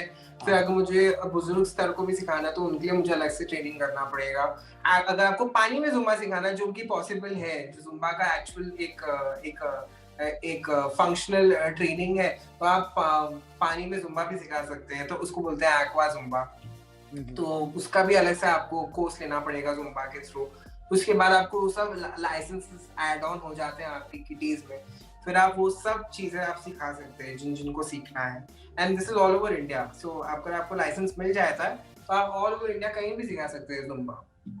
वर्चुअल ले सकते हैं या इन पर्सन क्लासेस ले सकते हैं। अभी तो इन पर्सन क्लासेस बंद है because of the situation of Covid, तो आप वर्चुअल क्लासेस ले सकते हैं जुम्बा के अपने घर में। बहुत सही, थैंक यू। मेरे को इतने फॉर्म्स होते करके नहीं पता था जुम्बा का जी। So I am glad to know. And moving on to the next question, what does the social media manager do? Exactly, that's a lovely question again. See, no one asks such questions. Thank you for asking, Suhas. So, social media manager और digital marketing manager में काफी फर्क है। ये दोनों profiles बहुत अलग होते हैं। डिजिटल मार्केटिंग और सोशल मीडिया का ज्यादा कोरिलेशन नहीं है। सोशल मीडिया मैनेजर इज एक ऐसा व्यक्ति होता है जो Facebook, Twitter, Instagram, YouTube in पे कंटेंट मैनेज करता है। जैसे हो गया कंटेंट जनरेट करना, जैसे कोई पोस्ट बनाना या कोई वीडियो डालना, एडिट करना, कॉपी राइटिंग करना, जो हम लिखते हैं हर पोस्ट के ऊपर जो कैप्शंस बोलते हैं वो लिखना। और बात वहां तक खत्म नहीं होती है। सोशल मीडिया जब आपने पोस्ट डाल दिया, वो पोस्ट परफॉर्म कैसा कर रहा है, कितने एंगेजमेंट आ रहे हैं, इंप्रेशंस कितना आ रहा है, रीच क्या है, फिर पूरा महीने का रिपोर्ट बनाओ और अपने बॉसेस को बताओ कि इस बार सोशल मीडिया में इतना रीच हुआ है, इतने फॉलोअर्स बढ़े हैं और नए आइडियाज लाओ। सो हर क्लाइंट को या मैं I always worked on the brand side, तो अब जो अपने टीम वाले होते हैं जिस ब्रांड पे हम काम करते हैं, हमेशा आके बोलते हैं कि कुछ ऐसा सोचो, कुछ आइडिया ऐसा सोचो कि हम कुछ कैंपेन खड़ा करें और कुछ हैशटैग बनाएं तो लोग उसको फॉलो करें, वायरल करें। तो सोशल मीडिया मैनेजर का काम वो होता है कि फेसबुक, ट्विटर, इंस्टाग्राम को ऑप्टिमाइज करें, ब्रांड का अवेयरनेस सोशल मीडिया के थ्रू कैसे बढ़ाया जाए, थ्रू कैंपेन्स, थ्रू पोस्ट, मतलब अच्छे पोस्ट बना के आप डालें, वीडियो बनाएं, वो करें। तो उसका ओवरऑल, मतलब मैं छोटे में बता रहा हूँ बट ओवरऑल ऐसा होता है कि सोशल मीडिया प्लेटफॉर्म्स को जो हैंडल करता है ब्रांड्स को सोशल मीडिया पे, उसको सोशल मीडिया मैनेजर बोलते हैं। अब जब बात आती है डिजिटल मार्केटिंग मैनेजर की, तो डिजिटल मार्केटिंग मैनेजर वो होता है जो गूगल एडवर्ड्स जानता है, गूगल एडसेंस जानता है, वेबसाइट मैनेजमेंट जानता है, जिसको कीवर्ड्स बनाना बहुत अच्छे से आता हो, कोडिंग थोड़ी सी आए, जो पैसे डाल के थोड़ा सा अपने पोस्ट को बूस्ट करे, सोशल मीडिया पे हो या गूगल पे हो। जैसे हम एड्स देखते हैं गूगल पे या सोशल मीडिया प्लेटफॉर्म्स पे, तो वो भी डिजिटल मार्केटिंग के अंदर आता है। To understand what is the market scenarios, research करे। उनका काम इतना कंटेंट पे नहीं होता जितना सोशल मीडिया मैनेजर वालों का होता है। डिजिटल मार्केटिंग का is more into marketing of that particular one post by putting money, और गूगल पे ज्यादा काम होता है उनका। तो काफी डाइवर्स है प्रोफाइल, दोनों प्रोफाइल का बहुत डाइवर्स है, एक दूसरे से ज्यादा कोरिलेटेड नहीं है। But people usually make that confusion कि digital marketing manager and social media is the same. So दोनों प्रोफाइल से में ऐसा नहीं होता है। ऐसे बहुत सारे कंपनीज जो हैं आजकल जो मांग रहे हैं फॉर समवन टू हायर, वो क्या कर देते हैं, डिजिटल मार्केटिंग मैनेजर लिख लेते हैं बट उसमें सोशल मीडिया का प्रोफाइल लिख देते हैं, मतलब मेंशन कर लेते हैं। तो अभी भी कंपनीज को ये समझ में नहीं आ रहा है कि उनको एक्चुअली क्या चाहिए, डिजिटल मार्केटिंग मैनेजर चाहिए या सोशल मीडिया मैनेजर चाहिए। So that's a confusion, but thank you for asking that question. I hope I gave you a good answer. Yeah, you gave a good answer, but एक और question इसी चीज से related कि if मैं एक content creator हूँ जी। And मुझे क्या एक सोशल मीडिया मैनेजर की जरूरत है? अगर आप कंटेंट क्रिएटर हो तो आपको सोशल मीडिया मैनेजर की जरूरत है। देखिए, आप अपना कंटेंट जो क्रिएट कर रहे हैं वो सोशल मीडिया पे डाल रहे हैं, राइट? यस। तो अगर आप सोशल मीडिया पे डाल रहे हैं तो आई एम श्योर कि आप वेल वर्स्ड हो कि आप खुद पता लगाएं कि आपका पोस्ट कैसा कर रहा है। इट्स वेरी इजी, आपको कितने व्यूज आ रहे हैं, कितने लाइक्स आ रहे हैं, आप ये खुद मेजर कर सकते हैं। तो सोशल मीडिया का मैनेजर का काम भी वही होता है। तो अगर जो कंटेंट, जैसे मैं कंटेंट क्रिएटर हूँ तो मेरे पास मैं देख सकता हूँ कि मेरा पोस्ट कितना अच्छा काम कर रहा है और कौन कौन लोग देख रहे हैं। तो I don't think content creator को सोशल मीडिया मैनेजर की जरूरत है जो स्टार्ट ऑफ कर रहे हैं। जैसे मैं अभी छोटा कंटेंट क्रिएटर हूँ, तो मुझे आई डोंट थिंक कि सोशल मीडिया मैनेजर की जरूरत है। बट अगर जब मेरा फॉलोअर काउंट काफी बढ़ जाए और या मुझे और लोगों को पहुंचाना है मेरा कंटेंट, तो उस टाइम पे एक ब्रांड एजेंसी आ जाती है, ब्रांड सोल्यूशन एजेंसी आ जाती है, जो आपका सोशल मीडिया आपने हैंडल करती है, जो आपको बताती है कि किस हिसाब से आपको कंटेंट क्रिएट करना चाहिए, क्या लोगों को अच्छा लग रहा है और कौन सा चीज क्या बूस्ट करना चाहिए, कब प्रमोट करना चाहिए। तो वो ब्रांड सोल्यूशन एजेंसी का भी काम वहाँ पे बहुत इंपॉर्टेंट सा हो जाता है। जब आप बहुत बड़े कंटेंट क्रिएटर हो या सेलिब्रिटी हो या ब्रांड हो, तो उस टाइम पे ब्रांड सोल्यूशन एजेंसी या डिजिटल एजेंसी को बोलते हैं, वो बहुत काम में आती है। या I got my answer, thank you. Welcome. तो next question, moving on to next question, मैं ये पूछना चाहता हूँ कि जब आप कभी भी वर्क करते हो as a social media manager या whatever the job is, for example if you are a Zumba instructor, does you being gay affect you or your partner's work? Sorry, I didn't understand that question completely. But me being a social media manager or a Zumba instructor, मेरे life में तो कभी ऐसा कुछ हुआ नहीं है। मतलब I am single right now, so I don't have a partner, but me being out and proud about myself and my sexuality has about that partner, not your life partner. I was talking about whom you work with, like like that। हाँ, मैं उसी point पर आ रहा था that मैंने जहाँ पे भी काम किया है as a social media manager and I've worked with the best of the brands in Mumbai। मतलब एक टीवी हाउस हो गया, टेलीविजन नेटवर्क हो गया, एक ऑनलाइन टिकटिंग कंपनी हो गया, बहुत सा मतलब बहुत ही पॉपुलर वाला। तो मैंने जब भी वहां पे मतलब जो इस कंपनी में मैंने काम किया है, मेरा sexuality has never come across discriminatory, या मुझे किसी ने कोई मतलब ऐसा कुछ बोला जो मेरे सेक्सुअलिटी पे इफेक्ट कर रहा है या मुझे इफेक्ट कर रहा है पर्सनली। तो I have been very fortunate enough that people have been welcoming. मतलब मुझे एक्चुअली देखने जाओ तो फर्क नहीं पड़ना चाहिए कि वेलकमिंग हो या ना हो, अपना काम करने आए हो अपना काम करो, नहीं घर चले जाओ। तो वैसा ही था मेरा भी। लोग बहुत सारे दोस्त बने मेरे अपने कंपनीज में, जिस कंपनी में मैंने काम किया है। तो मुझे कभी कुछ ऐसा कुछ हार्मफुल या इफेक्ट कभी कुछ हुआ नहीं मेरे प्रोफेशनल लाइफ में जहाँ भी मैंने काम किया। So moving on to the next question, which is like you were a child artist, right? I was, yes. Yeah. तो उस टाइम पे what was going in your mind कि हाँ, so वो अपॉर्चुनिटी भी ऐसी आई थी बिकॉज मेरी जो आंट है, सो हमारा फैमिली ही बॉलीवुड बैकग्राउंड से काफी बिलोंग करता है। तो मेरी आंटी जो थी वो कास्टिंग में भी थोड़ा हेल्प करती थी प्रोडक्शन हाउसेस को। तो उनको कोई अर्जेंट बेसिस पे कोई बच्चा चाहिए था जो लीड रोल का फ्लैशबैक ले करे एज अ किड। तो वो मेरे और मेरे भाई दोनों को लेके गई थी। और वहां जाने के बाद वो कास्टिंग डायरेक्टर या प्रोड्यूसर जो भी थे, अब मुझे याद नहीं आ रहा बिकॉज दिस वाज इन 6। तो उन्होंने सिर्फ मुझे देखा और मेरे भाई को देखा, उन्होंने बोला इसको ले लो। बस ये हुआ था, इसको ले लो। मैंने बोला अरे ऐसे कैसे, मतलब ऑफ कोर्स उस टाइम पे मैं तो कुछ ज्यादा सोच रहा, मुझे क्या पता था कि ऐसा होती है, मतलब कास्टिंग ऐसी भी हो सकती है। तो मैंने बोला हाँ ठीक है, मतलब मैं फिर खुश हो गया, लगा चलो भी टीवी में आऊंगा वैसे भी। फिर उस टाइम स्कूल भी काफी मिस हो गए थे मेरे। तो आई वाज लाइक ये स्कूल भी मिस हो रहा है, सुबह 6 बजे शूट पे जाओ, रात के 12 बजे घर आओ। फिर मम्मी ये सब दौरान मम्मी को पता ही नहीं था कि मैं कोई सीरियल में एक्ट कर रहा हूँ। जब मेरा फाइनलाइजेशन हो गया उस सीरियल में, फिर मेरी आंटी ने मम्मी को बताया कि आपका बेटा अभी सीरियल में काम कर रहा है। माय मम्मी इज लाइक क्या है ये, ऐसे कैसे, ऐसे मतलब गया और फटाक से सीरियल में सिलेक्ट हो गया, वैसा था आपका। फिर mom had accompanied me a couple of times during the shoot, तो काफी मजेदार था, it was fun.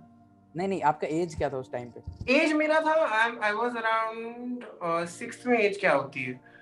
I think I was 12 साल? 10. I was 10ish, 10 or 11. I was 10 or 11, yeah. Very young. हाँ, तो उस टाइम पे लाइक आपको ऐसा फील हुआ था कि आप मैच्योर्ड हो या आप दूसरे लोगों से ज्यादा मैच्योर्ड फील करते थे?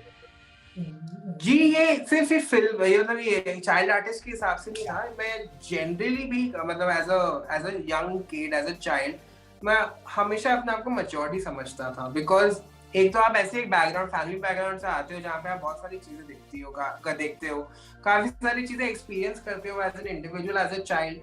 तो मैं अपने आप को मैच्योर्ड बहुत पहले ही समझ चुका था, at the age of I think 8 or 9. तो when I did that show, जब मैंने वो शो किया था, काफी ज्यादा रियलिस्टिक था. मैं अभी भी बहुत रियलिस्टिक हूँ, उस टाइम पे भी रियलिस्टिक था कि it's not going to last for long. I don't know क्या होने वाला है इसके बाद, if people are going to recognise me, ऐसा कुछ था नहीं. इट वाज जस्ट लाइक मैं जाता था, शूट करके आ जाता था, और मैं सबने फ्रेंड, तो मेरे स्कूल में इतने फ्रेंड्स भी नहीं थे, तो मैं किसी को बोलता भी नहीं था कि मैं एक्चुअली एक शो पे आ रहा हूँ. तो अचानक से, क्योंकि डीडी नेशनल था उस टाइम पे, सोनी और ये जी टीवी काफी पॉपुलर हो चुका था उस टाइम पे, तो डीडी नेशनल ज्यादा लोग देखते नहीं थे. तो डीडी, जब मैं एक दिन स्कूल में गया तो एक लड़की ने मुझे पूछा, तुम लोग शो पे आते हो ना? मैंने बोला कौन सा शो? तो उसने बोला तुम उर्मिला में आते हो. मैंने बोला तुम देखती हो डीडी नेशनल? कौन देखता है? मैंने उसका लिटरली ये एक अपने बच्चे वाले आवाज से पूछा था कि तुम डीडी नेशनल देखती हो? तो उसने बोला हाँ मैं डीडी नेशनल देखती. तो मुझे लगा चलो कोई ठीक है, कोई तो पहचाना कि मैंने किसी सीरियल में काम किया है. It was fun. बहुत बढ़िया. So moving on to the next question, क्या आप पहले से ही जानते थे कि ये ऐसा कुछ होता है, आप खुद डिस्कवर करने से पहले? जी, मुझे पता था कि एक मतलब there is something called as gay, lesbian, bisexual, मुझे पता था. बिकॉज हमारा as a family, specially my mother, because मेरा मदर के साथ बहुत ज्यादा स्ट्रॉन्ग रिलेशनशिप था. तो मम्मी और मैं सिर्फ मतलब out and out progressive film देखते थे. मतलब हम इंग्लिश मूवी, जैसे होता है ना कुछ माँ बाप क्या करते हैं इंग्लिश मूवीज में, अगर किसिंग सीन आ गया तो आंख बंद करने बोल देते हैं बच्चों को, वैसा होता है, या बोलेंगे रूम में जाने के लिए. My mother never did that. My mother was always open to talk about sex. Sex education मेरा बचपन से ही हो चुका था, and my mom always had answers to whatever questions I had related to sex. तो माय मॉम, जैसे अभी भी आप पूछेंगे तो me and my mother completed Game of Thrones together. जब हम गेम ऑफ थ्रोन्स हम साथ में देखते थे, होमलैंड, जो भी सब इंग्लिश शोज है. My mother doesn't watch daily soaps, सिर्फ वो नेटफ्लिक्स चलाती हैं, इंग्लिश शोज देखती हैं, वो क्राइम बेस्ड शोज बहुत पसंद है. तो होमलैंड और गेम ऑफ थ्रोन्स मेरे वैसे पसंद है. तो उनको डेनेरिस टारगेरियन और मुझे भी डेनेरिस बहुत पसंद थी. तो हम ये सब शो साथ में मिलके देखते हैं. तो ऐसा नहीं है कि मैं अपने कमरे में लैपटॉप में देख रहा हूँ और वो कुछ और देख रही है. हम दोनों सेम शोज ही देखते हैं. तो वैसा ही रिलेशनशिप रहा है मेरी मॉम के साथ. तो सत्यमेव जयते एक शो आई थी 2012 या 13 के दौरान. उस टाइम पे एक एपिसोड था जो it was about accepting different sexualities. तो उस टाइम में मम्मी और मैंने दोनों साथ में ही देखा था. तो वो एपिसोड हमने आमिर खान वाली वो साथ में देखे थे. उसमें हरीश अय्यर आए थे, was explaining his sexuality and what is LGBT community. तो उस टाइम पे तो it was a huge topic. मतलब after the show got over also we discussed कि ऐसा होता है बेटा, ऐसा होता है, दिस एंड दैट. तो काफी ज्यादा नॉलेज मेरे में पहले से ही था. Like you start supporting the community when you knew about them, कि यहाँ इंडिया में ऐसा होता है, इंडिया में राइट्स नहीं होते, तब आपको पता था इसके बारे में? जी नहीं, बिकॉज उस टाइम पे क्या था, मुझे नहीं लगा था कि I also belong to the same community. तो मैंने इतना तवज्जो दिया नहीं उस बात को. बट जब मुझे रियलाइज हुआ that something is different with me, और आई वाज प्रीटी श्योर, उस टाइम पे मैंने काफी रिसर्च किया. तो वो क्लोजेट फेज में तो मैंने कभी सपोर्ट नहीं किया कम्युनिटी को, बट रिसर्च काफी किया था कि ऐसा कम्युनिटी है इंडिया में, बहुत बड़े स्तर पे है, बहुत बड़ा कम्युनिटी है. ऐसा लोगों को लगता भी है कि बहुत ही छोटा कम्युनिटी है, बट एक्चुअली बहुत बड़ा कम्युनिटी है. और बहुत लोग मिलेंगे आपको, अपने खुद के दोस्त मिल जाएंगे, या लेस्बियंस होंगे, गेज होंगे, बाइसेक्सुअल्स होंगे, ट्रांसजेंडर्स भी होते हैं. तो आपकी कम्युनिटी बहुत बड़ा है. तो उस टाइम पे मैंने डेफिनेटली सपोर्ट नहीं किया था. बट जब when I came out to my mother, I was like, now it's time to explore myself even more further, and that is how I got introduced to the community and started getting to know more. Yeah, but what I feel is कि जो भी viewers अभी देख रहे हैं, अगर आप इस community में belong करते हो नहीं, but you should support them actually.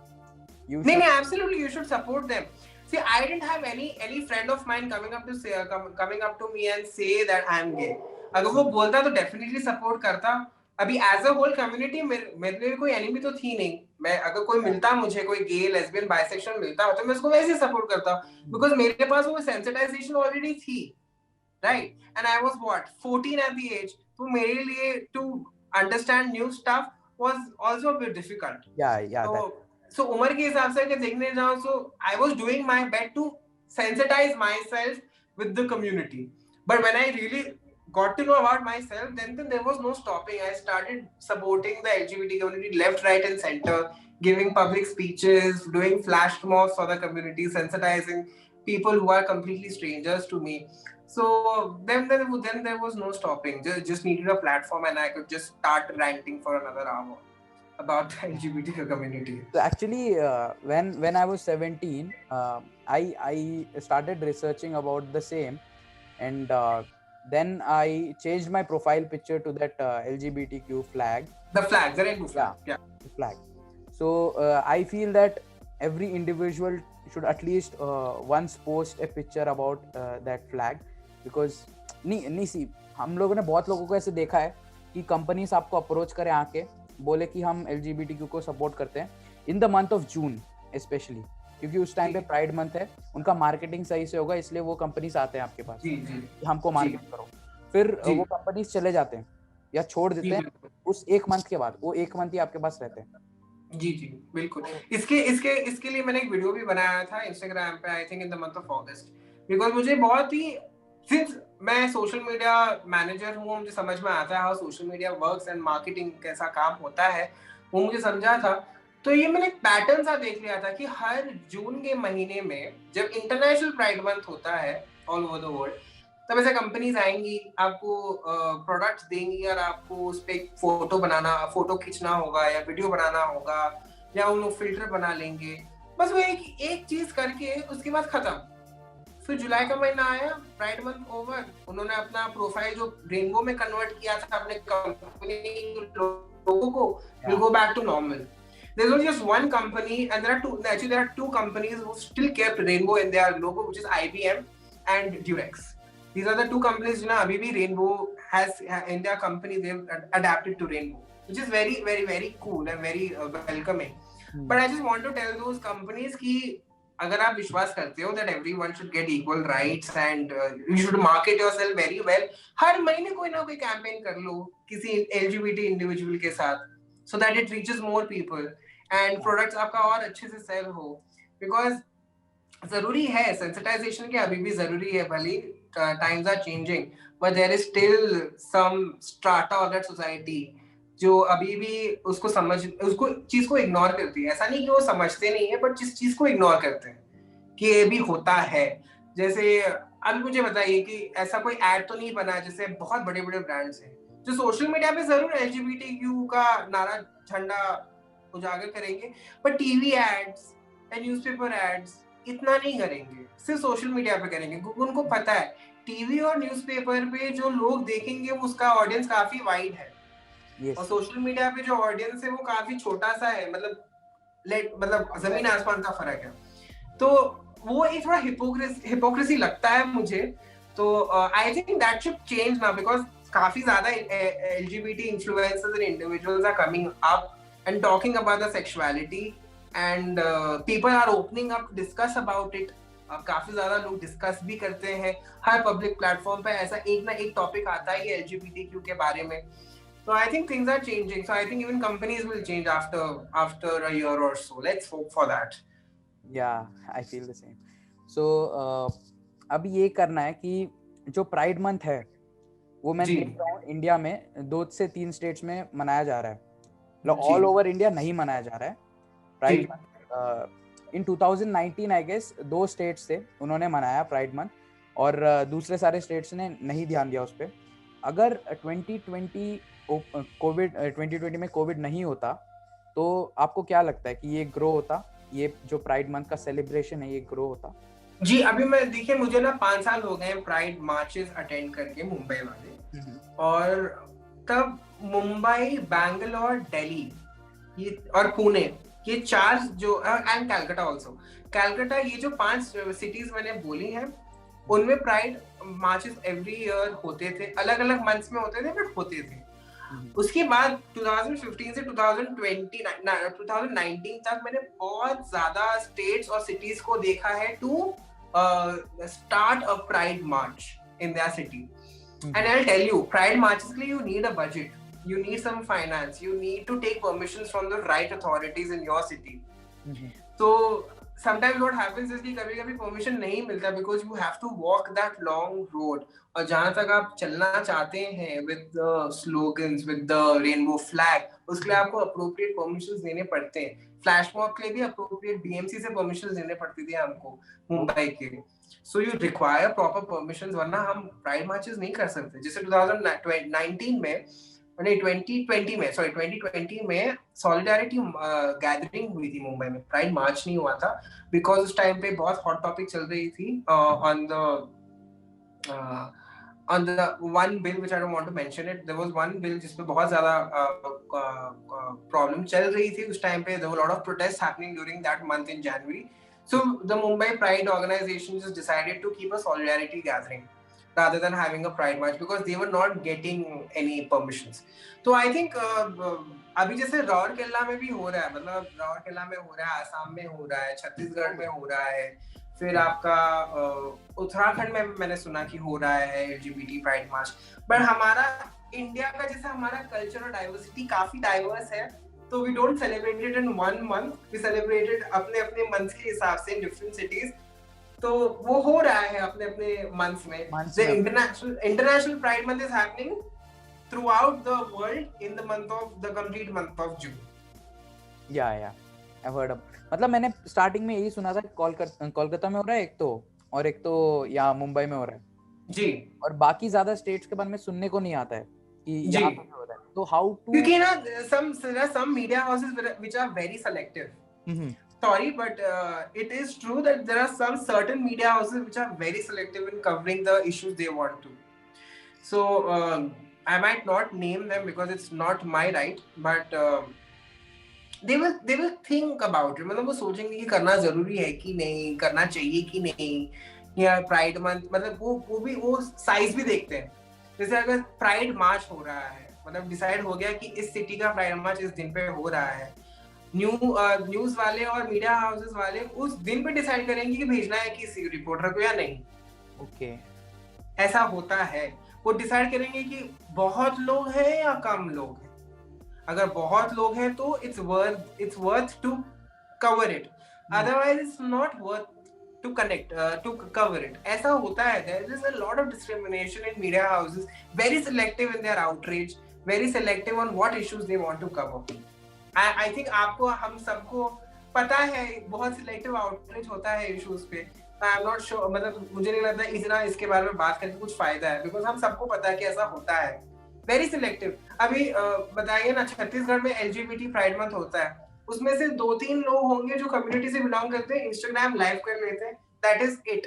But मैंने किसी न्यूज़पेपर या टीवी चैनल या किसी में देखता नहीं हूँ मैं, बिकॉज बहुत सिलेक्टिव हो जाते हैं मीडिया हाउसेस ये सब को लेकर। This was very insightful and thank you for answering all my questions. You're welcome. अभी थोड़ा एक फन सेशन में चलते हैं। So next segment will be hosted by Bhavesh. Again. So this Hi Bhavesh. So this was very good and interesting technical questions. I hope you liked answering it. Of course I did. Thank you so much for asking them because they were really good, insightful questions also. जैसे insightful answers होते हैं, उतने ही insightful questions थे. Thank you so much for asking them. So now, Ankit, now that you love dancing, so this is a segment where we'll ask you to perform a movie name, dance it out, and Suhas and Sarita has to guess the movie. Correct? Because they also don't know which the movie is. So I'll type that in the chat, in our chat on this chat, and you have to perform. So are you ready? I am ready for it. I don't have much space, but I'll try to. Okay. I'll do that. I'll just add a few more points. So after this first round, once my partners guess the right movie, we'll say the name. Correct? Disclose the name. But I'll give you another movie after that. And this time, no one is going to reveal the name. And the audience who is watching will come up with the answers with some other questions also, which we'll ask about you and this particular interview. And whoever gives correct answers for all the questions will get some small hamper from our side. Wow, good job. So this is the first movie which I'm going to type in your chat. Okay.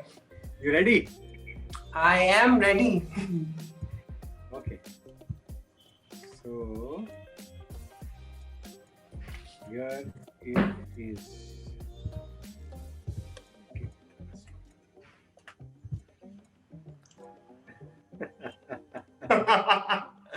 Okay. Space नहीं, पर मैं dance कर सकता हूँ इस पे. Whatever you can. Okay. ठीक है. Sarita and Suhas, are you watching? Yeah. Yeah.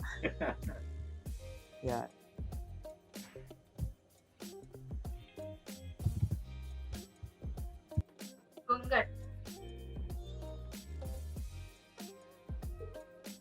मैं डांस कर रहा हूँ, but This is turning into a dum Shehraz. I wanted you to dance. I'm dancing. See.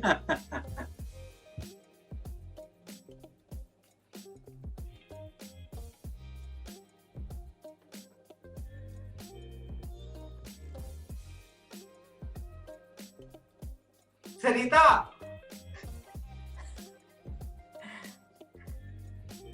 हाँ. Okay.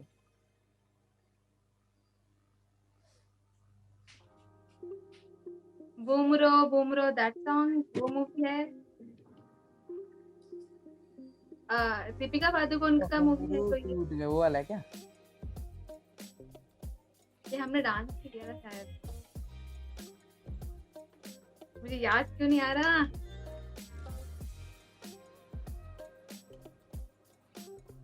राजा की आएगी बारात.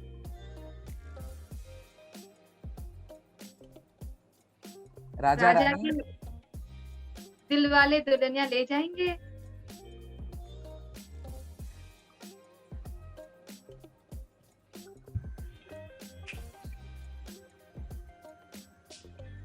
डिस्को डांस कर रहा था. I'll make it a little easy. हाँ, make it a little easy. Raja is one word. हाँ, daddy knows. वो समझ में आ गया मुझे. चल गया आपको. राजा is one word. Sarita was getting diverted. Movie का नेम 2 वर्ड्स का है. हाँ जी, हाँ. तो अभी सेकंड वर्ड गेस करना है. First word. अच्छा, सेकंड वर्ड हो गया. Discussion नहीं करना है. Second word. Sorry, पता चल गया. दूल्हे राजा. हाँ जी. Shit, that's so difficult. यार भावेश तुम ना थोड़े जमाने वाले मूवीज दो ना. चैलेंज नहीं मिलेगा तो कैसे चलेगा? चैलेंज तो चाहिए ना. मेरी टीम को भी चाहिए और जो आंसर्स गेस करने वाले उनको भी चाहिए. So now the second round में भी क्या होगा? So although we'll not disclose it to the people, ji. but ये लोग वापस से गेस करेंगे और ये लोग मुझे प्राइवेट चैट में बताएंगे कि मैंने गेस कर लिया है. And if they give me a correct answer, I'll assume that crowd को भी समझ में आ जाएगा. ठीक है. So because if they don't understand, then I don't expect crowd to understand also. ठीक है? Okay, fine. So that's the way it is. So I'll give you another name, and this time it's going to be more difficult. More difficult. Oh. Yes. And for you guys also, Suhas and Sarita. नहीं मत कर. इसमें dance नहीं हो पाएगा. फिर dance करना पड़ेगा. चलो लिबर्टी दे दी आपको, डम शेरास कर देना. क्योंकि आपके पास जगह नहीं है डांस करने का, वरना बिल्कुल नहीं. ठीक है? मुझे हाँ. So now this is the movie. Here it is.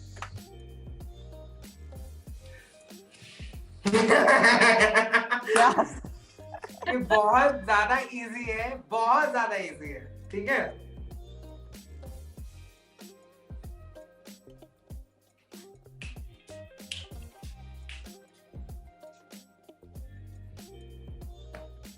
Just a reminder, सरिता याद भी आ जाए तो बोलना नहीं है, टाइप करना है। And Suhas both. आया याद आया?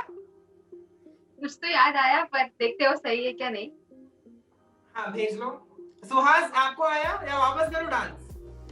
वापस एक बार करो अंकित। वापस से एक बार आप दमशराज भी यूज कर सकते हो, तो वो भी आप मैं डांस ही करता हूँ, इस गाने का डांस बहुत ज्यादा वो discussion, you are not allowed to speak. Okay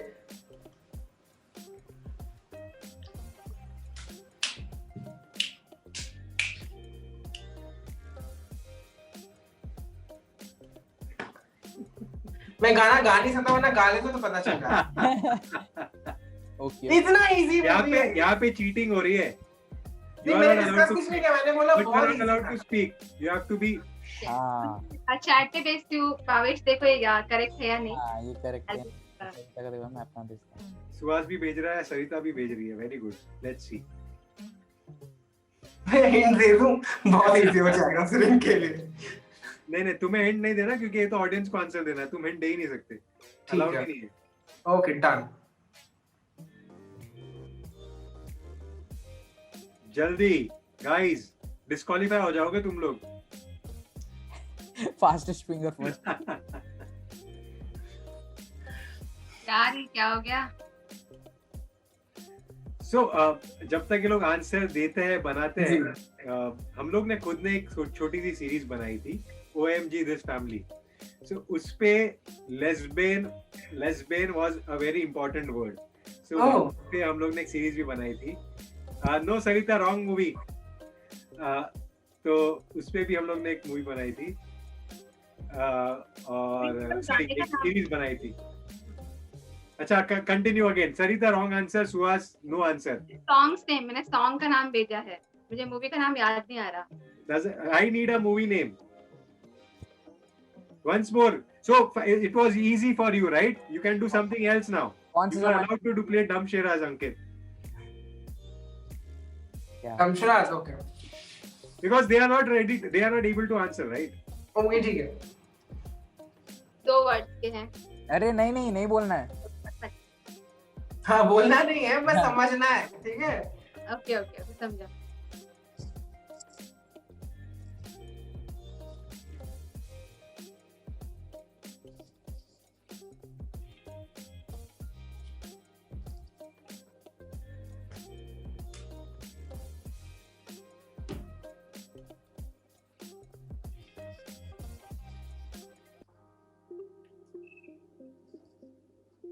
Ankit, you can walk also, it's okay. You can just get up and do it in a better way. I don't have what I want, so I'm not getting up. वरना वो मैं कर लेता ना, तुम्हारा फिर audience को ऐसे ही पता चल जाता। I wanted to make it difficult for Sarita। आपको समझ में आ गया? हाँ, अब प्लीज उसको भेज दो, भावेश को भेजो आंसर। समझ में आ जाएगा, समझ में आया लग नहीं रहा है मुझे। यानी उसने हाँ किया, जब अंकित कर रहा था उसने हाँ ऐसे से कर रहा था। नहीं तो बेसिकली मैं बोल रहा हूँ, इस बार सरिता और सुहास चाहते नहीं कि लड़कों को गिफ्ट टाइम पर मिले। यहाँ पे पैसे बचाने की बात हो रही है। ऐसे मत करो सरिता, या तो मुझे भेज देना।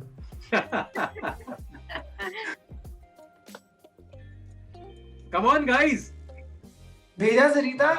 सुहास तुमने तो फर्स्ट वाले में भी आंसर नहीं भेजा था। मैं मतलब भेजा, अभी भेज गया। Suhas very wrong answer, not even close. I guess Tell me the answer if it's wrong.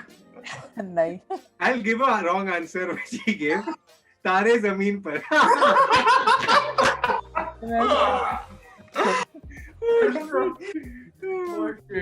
कोई मेन नहीं खाता। So should I change the movie name? अरे यार एक जमाने का मूवी है या पुराने जमाने का मूवी है? इस जमाने का blah blah blah, you are not allowed to answer. So anyway, चलो I'll make it a little more easier. ये मूवी का रीमेक भी हो गया भाई, नाम भी सेम है। अब करो कंटिन्यू। मुझे आ रहा है याद, मुझे याद आ रहा है कुछ तो। याद आ रहा है तो बताओ। रुको, शायद ये सही हो गया है। मैं ये हाँ बोलो अभी सुहास, वापस एक आंसर तो हाँ करके। रुको मैं भेज रहा हूँ। सुहास तुम्हारे नाम से कोई एक वो गाना बहुत मिलता जुलता, बस थोड़ा सा वर्डिंग डिफरेंट है। सरिता कंप्लीट कर लो, you are almost there. Okay, I need okay. a proper आज name. type नहीं किया मैंने. Okay, okay. Full complete answer. If you give me a complete answer, we are going ahead. Yeah, yeah. मतलब इससे ज्यादा अच्छा हिंट मैं नहीं दे सकता था. करेक्ट है. Finally Sarita. So Ankit, I guess you should be disappointed by Sarita कि उसने अभी तक गेस नहीं किया. After whatever you did. अभी कर दिया नहीं, अभी कर दिया, but it took her so much time. और आप बोलता है यार, I miss those dancing days. And you were so confident that easy है, right? Actually, it was easy. मतलब So anyway, we'll not discuss Signature anymore. step We'll not कर लिया था discuss मैंने. anymore because then it would be like very easy. And I'm sure crowd जो देखने वाला है वो फटाक से पकड़ लेगा. I think the only thing that was missing is if I have dance उससे खड़े के कर डांस कर लेता तो रेफरेंस समझ में आ जाता. Correct. So thank you very much for being so sporty. Welcome. I hope you enjoyed this. Now we are moving towards the end.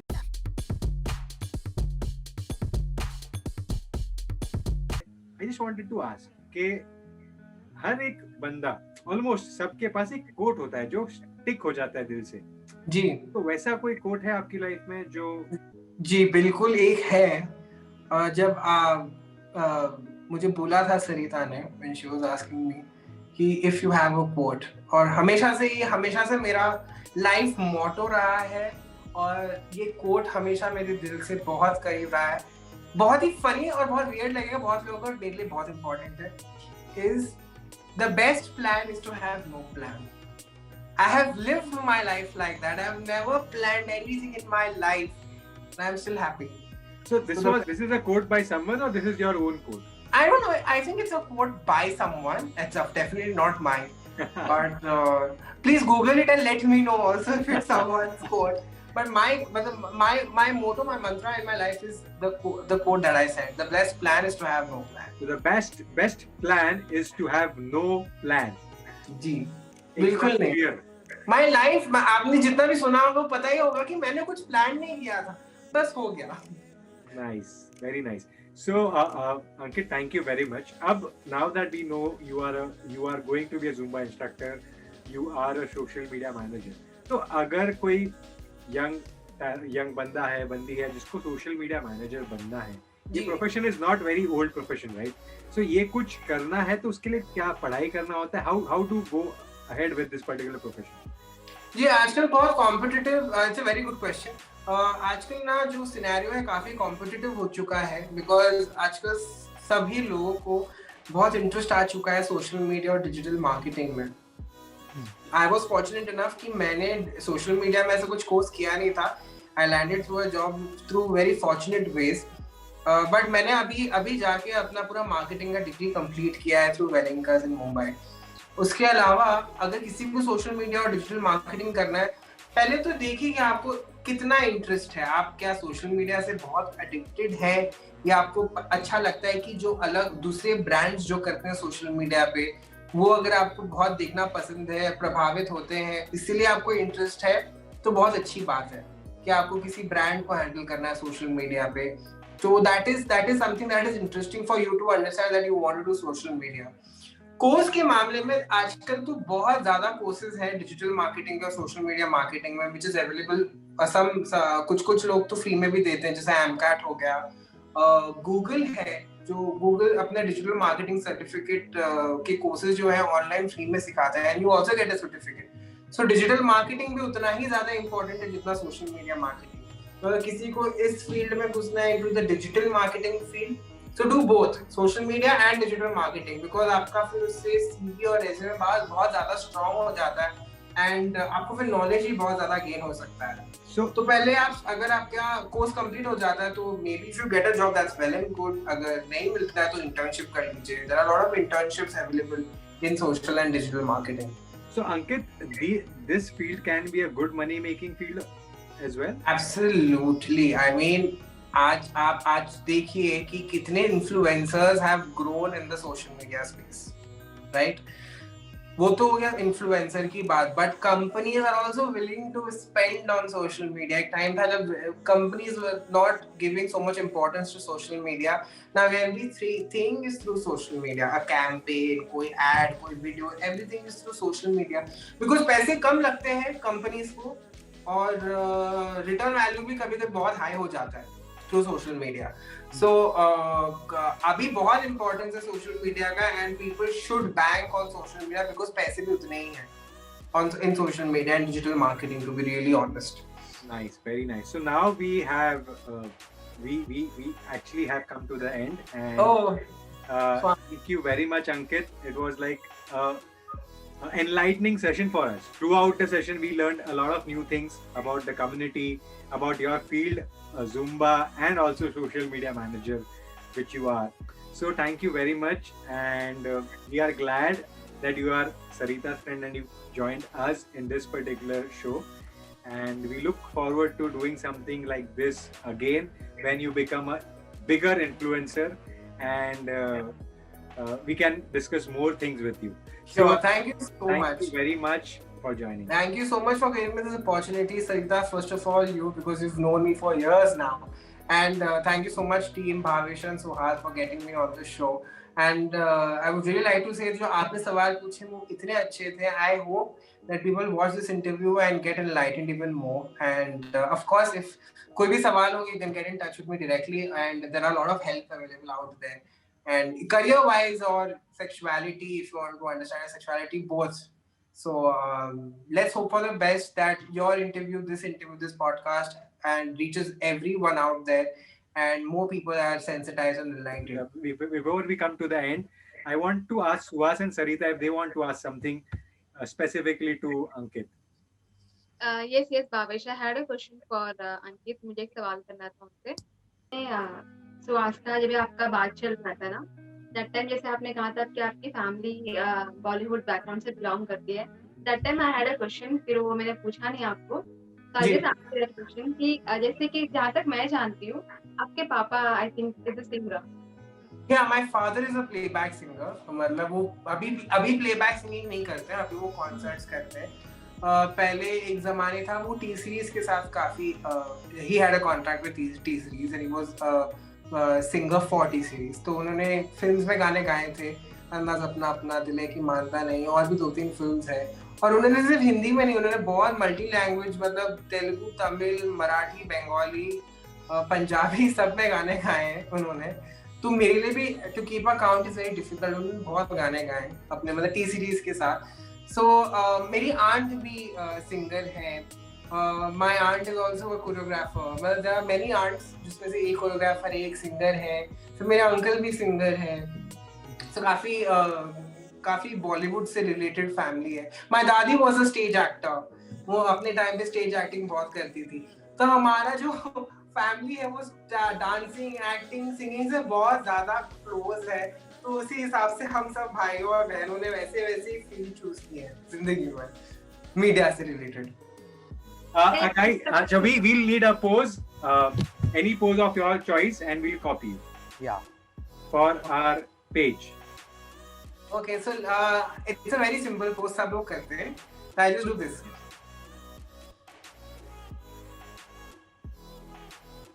Sarita, this, not this. What is it? This? Yeah. Done. Done.